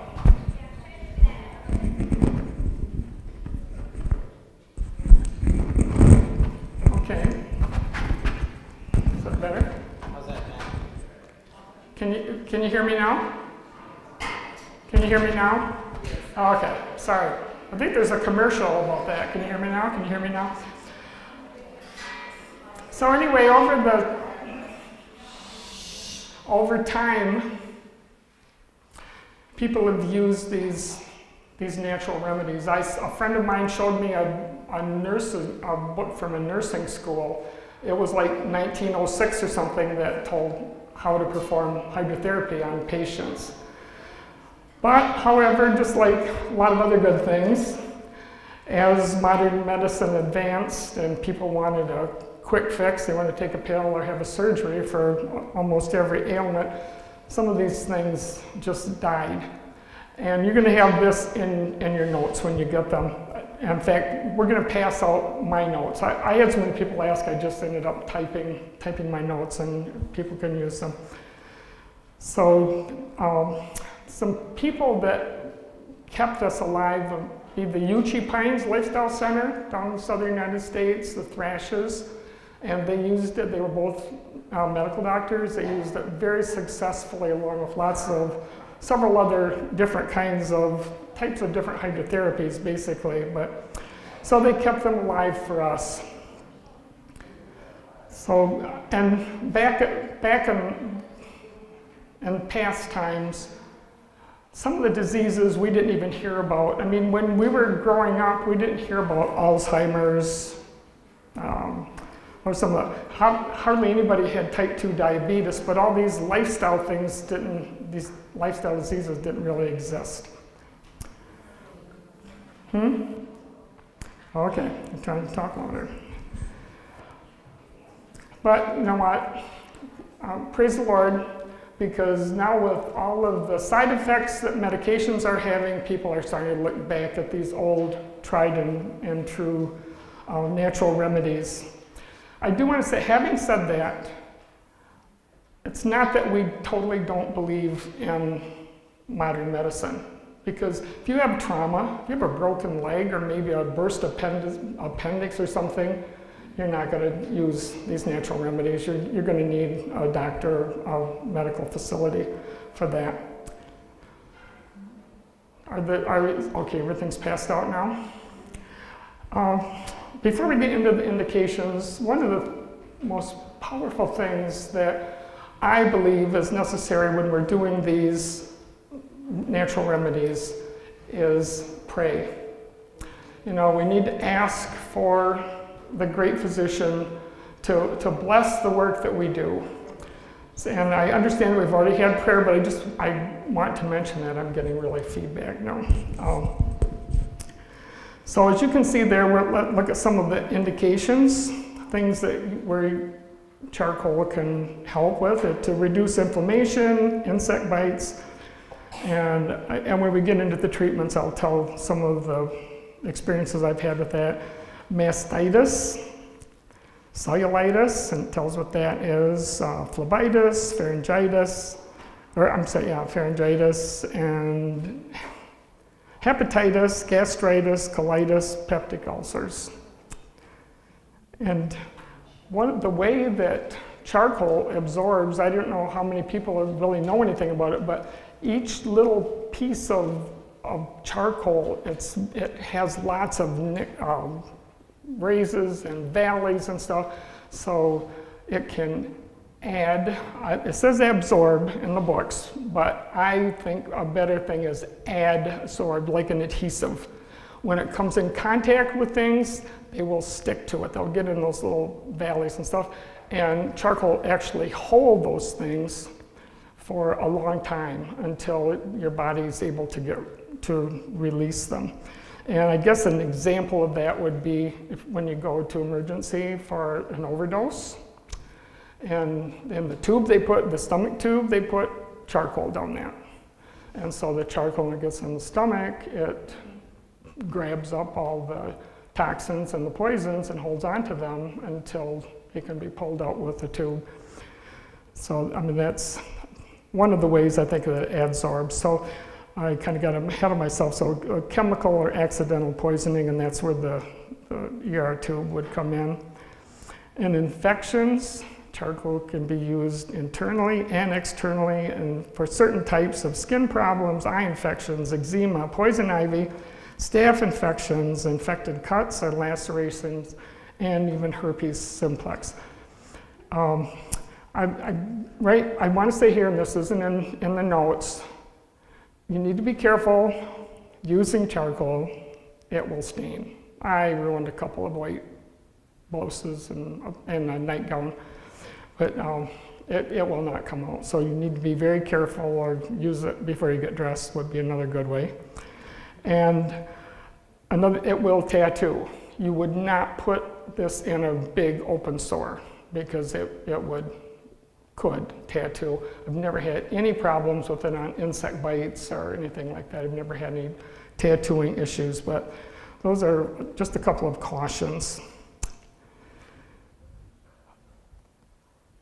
It can also relieve gastrointestinal problems, and like I said, it can be used internally or externally, and we'll talk a little bit about that. I had a tooth that has been bothering me for like 20 years, and I was at the doctor, and he said, well, you have an abscess at the dentist. You have an abscess. And he said, well, we need to take care of it. But he sent me away without an antibiotic or anything. Another time I had an abscess, the doctor gave me an antibiotic, and it really hurt. So, like, one of the hardest things for me to do is to remember the natural remedies, for one thing.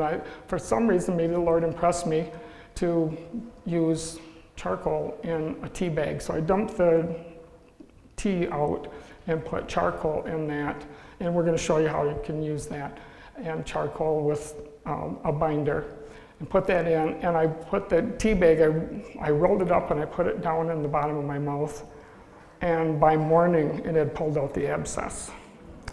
So yeah, I mean, it's fabulous the way all these things work. And another one for the insects, my granddaughter was quite young, she was outside playing at our house, and she came in screaming, and a bee had stung her.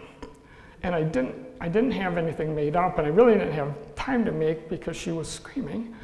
And so I grabbed, with my finger, I put some peanut butter on my finger and dipped it in charcoal, and I put it on her bee sting, about 15 seconds. It stopped hurting. So, I mean, some things will work fast, and other things might take a little bit longer. Sore throat. And down farther is going to talk a little bit more about this, but with personal experience, our grandson, I was getting ready for school one day, and he said, my throat hurts really bad.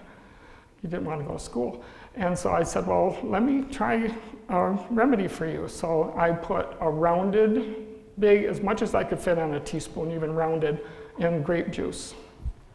And I said, just swallow this really, really slow so it goes all down your throat and it'll stay in your throat. Charcoal does not have a taste. It does sound kind of gross, but charcoal has no flavor. So he did that. And then the next morning, I used to get my grandkids on the bus.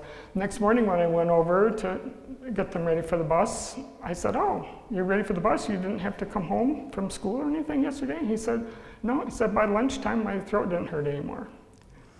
So that one worked fast. And if you can just imagine the charcoal going down your throat and grabbing that infection and stuff, or whatever was causing his problem, that's probably an infection. And there are bigger uses for that. Janet and I were exposed to charcoal therapy in a lifestyle center. And it was Battle Creek Lifestyle Center. It's no longer in existence. Janet's going to talk to you about this, but on your way out, Janet, how sick were people that attended that, were registered there? Very sick, very, very, very sick. We had one gentleman that came, and he could hardly walk, and he had such a bad heart condition, and he had one of those big 2-gallon Ziplocs with all of his medication in it, and he was taking those 2 or 3 times a day. And after being here at the Lifestyle Center that we're going to talk about a little bit, by the time he left, it was a 9-day treatment program, and by the time he left, he had 2 bottles of medicine, and he could walk. When he first started, we walked on the treadmill every day, and he couldn't walk. It went too fast. They couldn't get it slow enough that he could walk on it. And by the time he left, he was walking a mile a day. So it works. And so when I went there, I was diagnosed with mercury poisoning. And I said to the doctor after he had tested it, and I said, if I don't go, what? And he said, well, probably within the next couple of years you'll have cancer. So Jack said, my husband said, you're going. So I went to the Lifestyle Center, and they did the fomentation, they did the hydrotherapy, they did all these wonderful things, oils. We did a lot of juicing. I don't know, maybe we'll have a thing on juicing sometime. And anyway, charcoal that I'm going to talk about, they would take these big pads like this, and we would make up the charcoal. Are you going to make that up, or am I? No, not that. Anyway, they would take psyllium or oatmeal or flaxseed. I think there are 3 or 4 different kinds. Right, that was what they used down there, I think.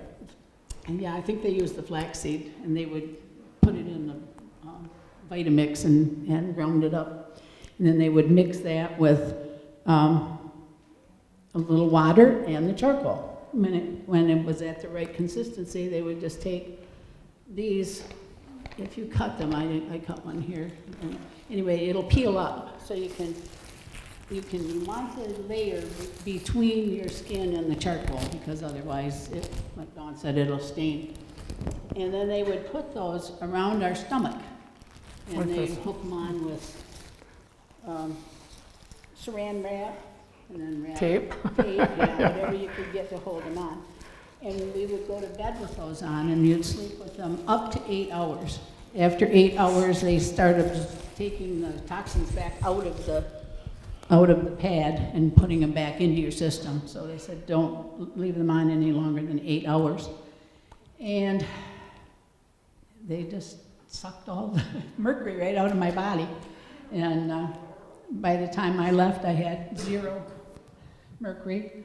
And there were several people there. There was another lady that was there, and she had cancer. And it was, I can't think now what it was, in her ovary. And she left, and she was supposed to have surgery, so they were trying to get her ready and prepare for the surgery. and she went home. She was from up in the UP, and she called us down and told us that when she went in for the surgery for her final testing, that the cancer was gone. So God is good, and He works in a lot of special, wonderful ways. Did you physically see anything on that bandage that you wore? No, It's it black was just 'cause charcoal. it's that black charcoal on there, and you couldn't actually see anything that had pulled out. And one more thing I wanted to tell you is, when Dawn was talking about her grandkids, I got to brag about mine too. And I had a grandson who about once a month had ear infection. He had tubes in his ears, and we kept trying to tell his mom he shouldn't be drinking the dairy, but at that time, people didn't believe in all that stuff. And so he came to my house one weekend, the kids were all there, going to have a sleepover, and he said, "Grandma, I just can't stand my ear, it hurts so bad." So I made a poultice, I put it on his ear, and about an hour later, he came out and he said, "Grandma, something's happening to my ear." And that was pulling that infection right out of his ear, and by the morning, it didn't hurt anymore. So there's another wonderful thing that God did. So, I guess that's all of me, right? Right. Thank you. And in the middle of your notes there, you can see the poultice, that BCLSC, that's Battle Creek Lifestyle Center. Like I said, these were my notes. I had a lot of people ask, so I just typed them so that they could be handed out. And that tells how many poultices make. Janet didn't tell you, but at night we helped what was he, a physical therapist, but with a specialty.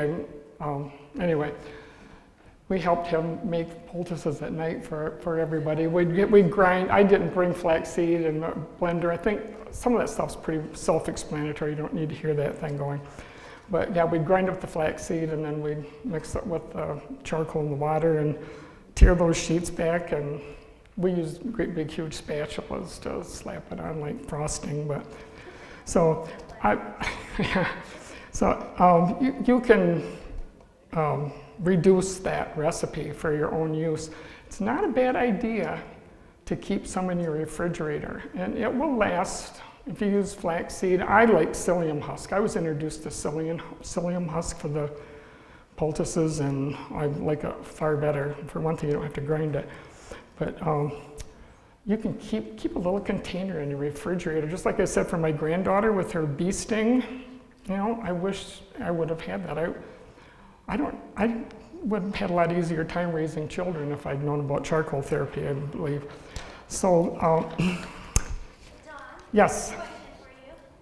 Can you explain what activated charcoal is? Well, sure. Activated, well, I was going to do that, Stacy, but it's, I can do that right now. Here is some, and I keep it, remember I told you about staining? I keep it in a bag. But this one I really like because it's made from coconut. I'm kind of bad about all this stuff, I guess. But you can buy it lots of places. But activated charcoal is charcoal that's cleaned up. And all those little grooves and mountains and everything that I told you about, when it's activated, those are all cleaned out. All the stuff that isn't really charcoal. Yeah. You can't, I did hear, excuse me just a second, I did hear of one person who was injured very badly, and he was by himself. I think he was rock climbing or something. And he fell and was very scraped up and everything, and he used from his campfire. He said he didn't take anything with him, so he used charcoal from his campfire. So, you can use it, but I wouldn't recommend it. It's a lot better, and it's not terribly expensive. I bought this on Amazon. So, and what was your question? I have a granddaughter. She had lesions on her lungs, and she's been very, very ill. So would that help her? You know what? I'm going to tell you that it won't hurt her, but as far as that, like I said, I'm not a doctor. Okay. So, but have you had anybody that it would help? It has helped. I have not heard of anybody with lung lesions. No, I have not. How about diabetes? Because I see that some examples are Alzheimer's, hypertension. Oh no, those are not for charcoal. If you read before that, those are some of the lifestyle diseases that we have now that we didn't have before. That's not some, no, the things listed below that, like I said, that was just my introduction, and I just left it on because people ask about it.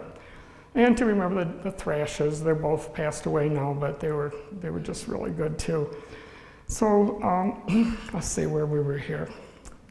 Oh, so now we're down to slurry water. If you keep going down, and like I said, they're so self-explanatory. Where's, all right, here, turn this around so we can see it. Use good ingredients. And I wouldn't recommend city water in any, even the charcoal therapy, or the hydrotherapy, I don't like it. But that's, I'm sorry, that was distilled water. Distilled water, yeah. Or something, doesn't have fluoride in it that's already bad for us, so. So we did the slurry water, and that would be for some of the indications that we have above, like gastrointestinal and things like that. And I told you about the heaping teaspoon of charcoal I gave to our grandson in juice. That was another one. And like it says on there, put it in, let the charcoal settle, and then you can keep the water. It says you can put it in a baby's nursing bottle. That would be how gentle it is. And my poor same granddaughter was down here for diarrhea. Her dad was taking care of her, and she had diarrhea and vomiting. And he was worse off than she was, probably. And so I said, why don't you leave her and I'll see what I can do. And so I called a friend of mine who owned a health food store in Cadillac and had used charcoal for years. And she said, keep giving her a rounded teaspoon of charcoal until she stops. And I said, well, is she going to throw it up? And she said, well, probably. But she said, when she does, give her some more. And she said, son, it'll usually take 3 or 4 times. And it did. It just worked perfectly. Yep, she was over that. So, but I don't know what caused it. So it does give you a thing down here. Baby's not responding. Should be seen by a doctor, of course. Okay, we're down to bad breath. You can use the slurry water. I've got my own remedies because I started brushing my teeth with charcoal.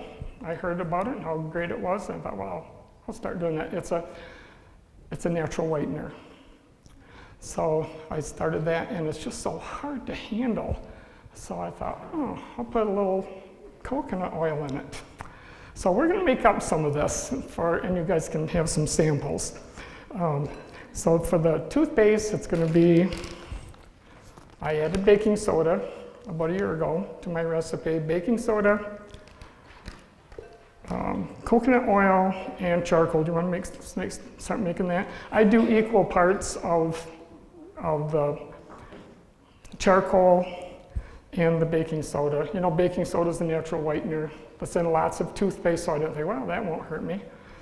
So I did that, and I keep mine in the little pimento jar in the bathroom, and it lasts easily for a month. So we'll do that, and then we're going to do another one that's just your regular poultice stuff. That's going to be, I have psyllium husk, came from a organic food store in Midland. And what goes in that is psyllium husk, charcoal, and water. Okay, one more thing. When you're making these, put the charcoal in last. Because if you have put charcoal in and then put something, charcoal is so light it'll poof out. And you'll have a lot less mess if you have something damp or wet for it to adhere to. Now, does anyone else have any questions? I'm trying to keep this short so we can get you out of here by 5 o'clock. So, actually, if you want to buy psyllium husk, most of the time you have to go to where the laxatives are. People use it for a laxative. But I'll show it to you. I don't know, it's kind of snotty. when you use it, and it just keeps binding more and more and more. It's a natural thing, psyllium. It isn't artificial. Well, I put there's about the same. It absorbs a lot of water. It's used a lot Yeah. in pre-baking. Yeah. So it absorbs a lot of water. It's kind of a gelling agent. I don't see that measuring cup here. Measure with us. What am I doing? One of these full? How much? The toothpaste, I do equal parts of charcoal and baking soda. And, well, depends. Just keep mixing it, see how it mixes up. And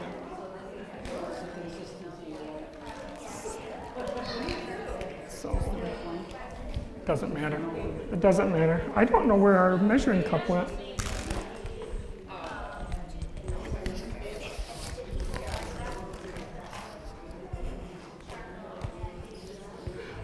So, okay, go ahead.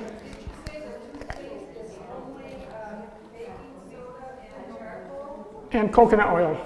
I didn't say that either. Coconut oil is a natural tooth whitener. So everything, So you can see my teeth. I'm 78 years old, and most people's teeth are not this white when they're my age. Go ahead.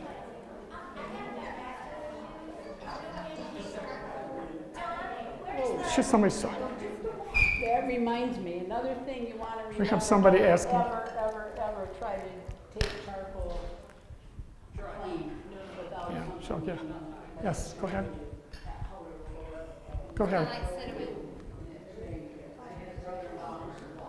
People couldn't hear you talking.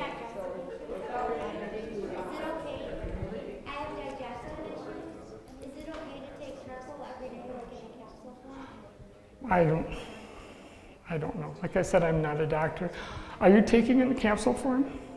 I do have capsule forms at home when I get upset. I'll leave them hot, but I'm wondering if I'll eat it. Did you see the slurry water on the recipe on there? That's what that's for. But yeah, I would try a little bit and see how it affects you. Yeah.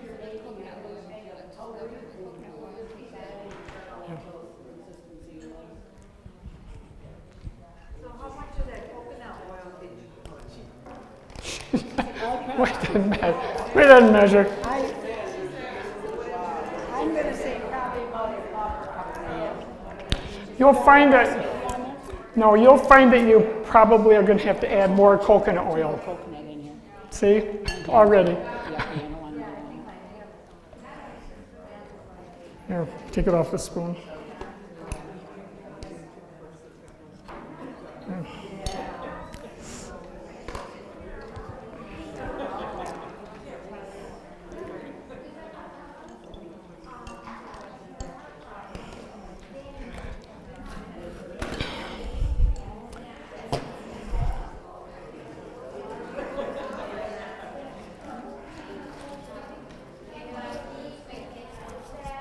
Okay. Oh? Well, yep, yes, it is. Just those little things.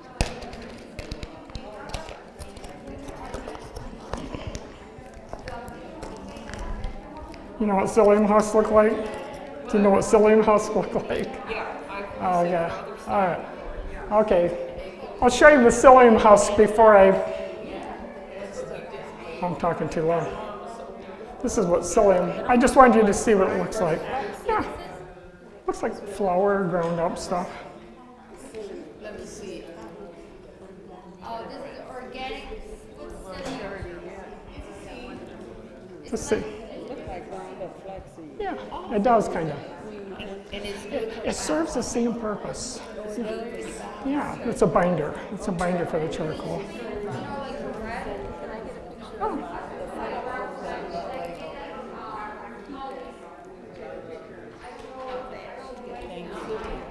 So I wouldn't know where to get any of this from. You good? You think? What is this for? What is it for? It's a binder like flaxseed for this recipe. This is a binder like flaxseed for poultices. It's already ground. I like it better. I think it works better. You could just get to psyllium husk. What is it for? The diarrhea? Well, it can be used.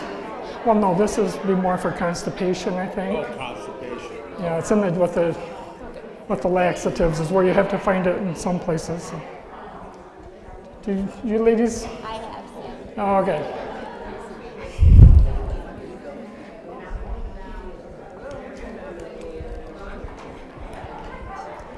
You can mix up some more. Well, we'll see. That's like what you You know what's really great? If you swallow it, that's good. And habit, I have sinus drainage. So, can everybody see how this?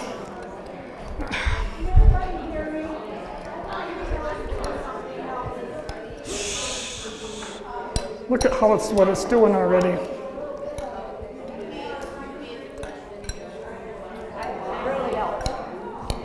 Yeah, sorry, it's hard to hear you back there. Everybody's Yeah, well, everybody's talking. Yeah. See, I take a teaspoon of this for when I have to go. Yeah, it's good for about everything. Yeah, I love this. I'm gonna have to have different gloves. Do you need your gloves? Are you gonna put, oh, they're down here. If we might, maybe somebody could come and help us. We're gonna, I'll you guys will. okay, put some gloves on. People that want samples of this, I might have to make up some more if there's Yeah. not enough there. we just put a little dab in each, and there are covers for it. Covers for them? Yeah. Yeah, right here.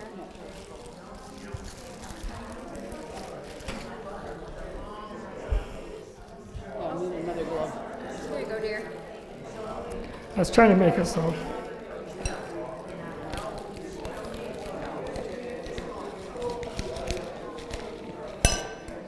Jim, I don't, Anybody wants a sample of this for toothpaste? If anybody would like a sample of this for toothpaste, just let me know. okay. I don't need my So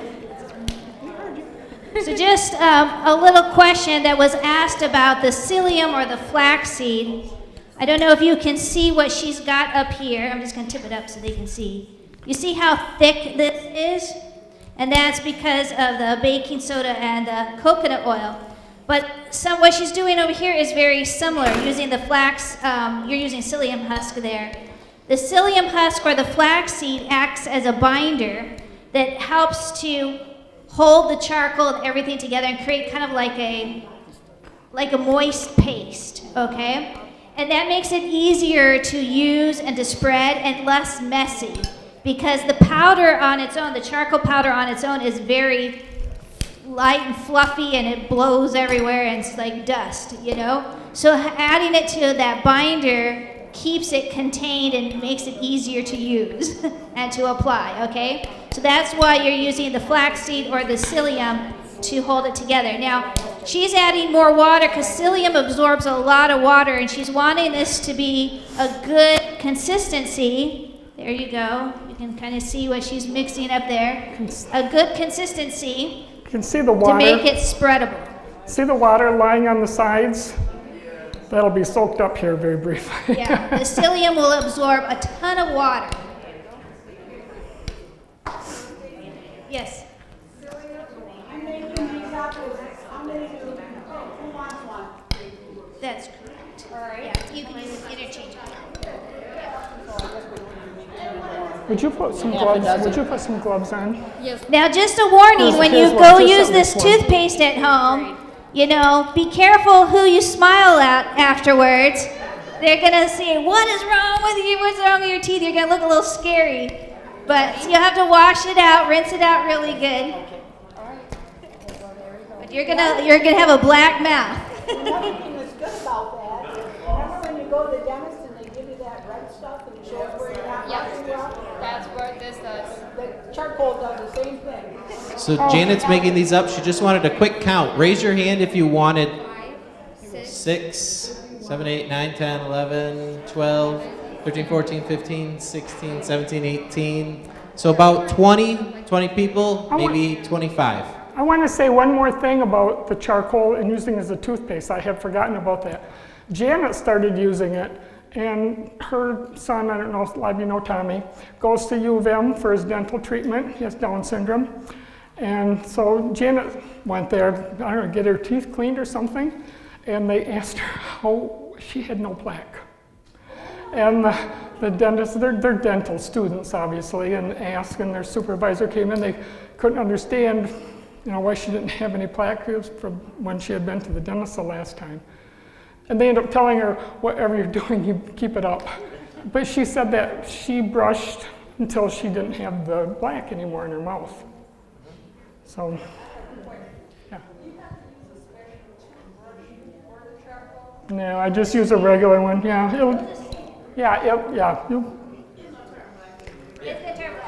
Okay. One quick announcement. We just passed some little blue cards. Hopefully you got them.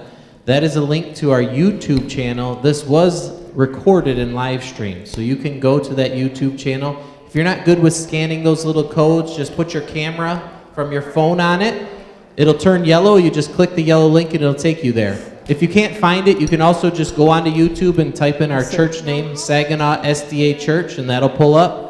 Or you can type that in on just on Google, and you can go to our church website. There's a watch tab, and it's on our watch tab as well. So there's lots of opportunities to rewatch this if you missed some notes and you wanna refresh your memory, or share it with a friend or a family member. Look how no, this is not the toothpaste. This is the poultice.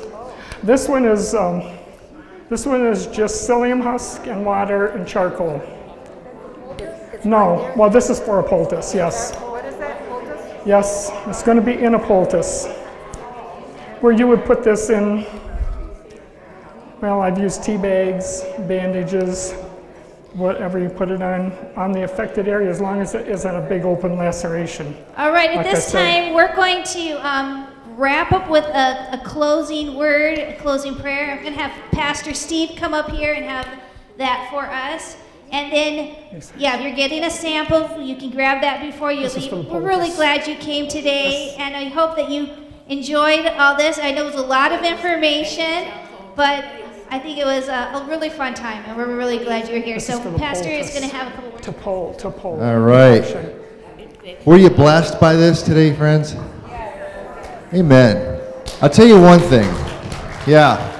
Thank you to all the ladies who are here, and they're really giving what they know to work, what they know to be effective, what they have tried, what we have lived.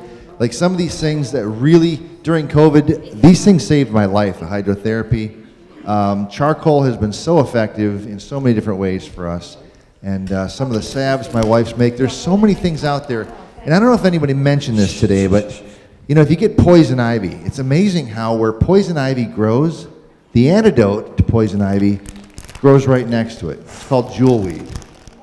Yeah, and you can make salves from jewelweed, and it will help in that. I mean, poison ivy is just terrible, and it will take it right away.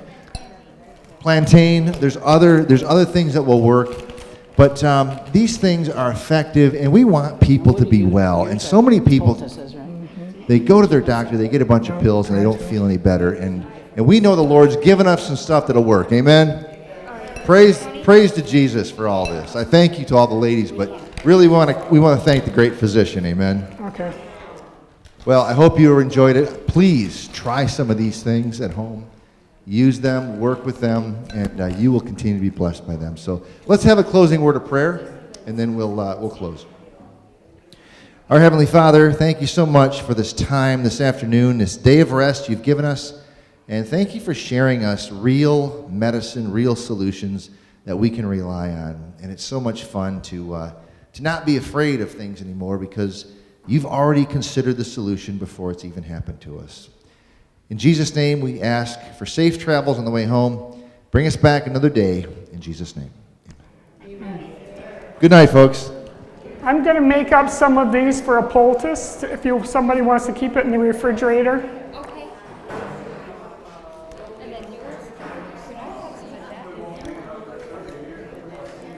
Oh, this has got to have some more water in it.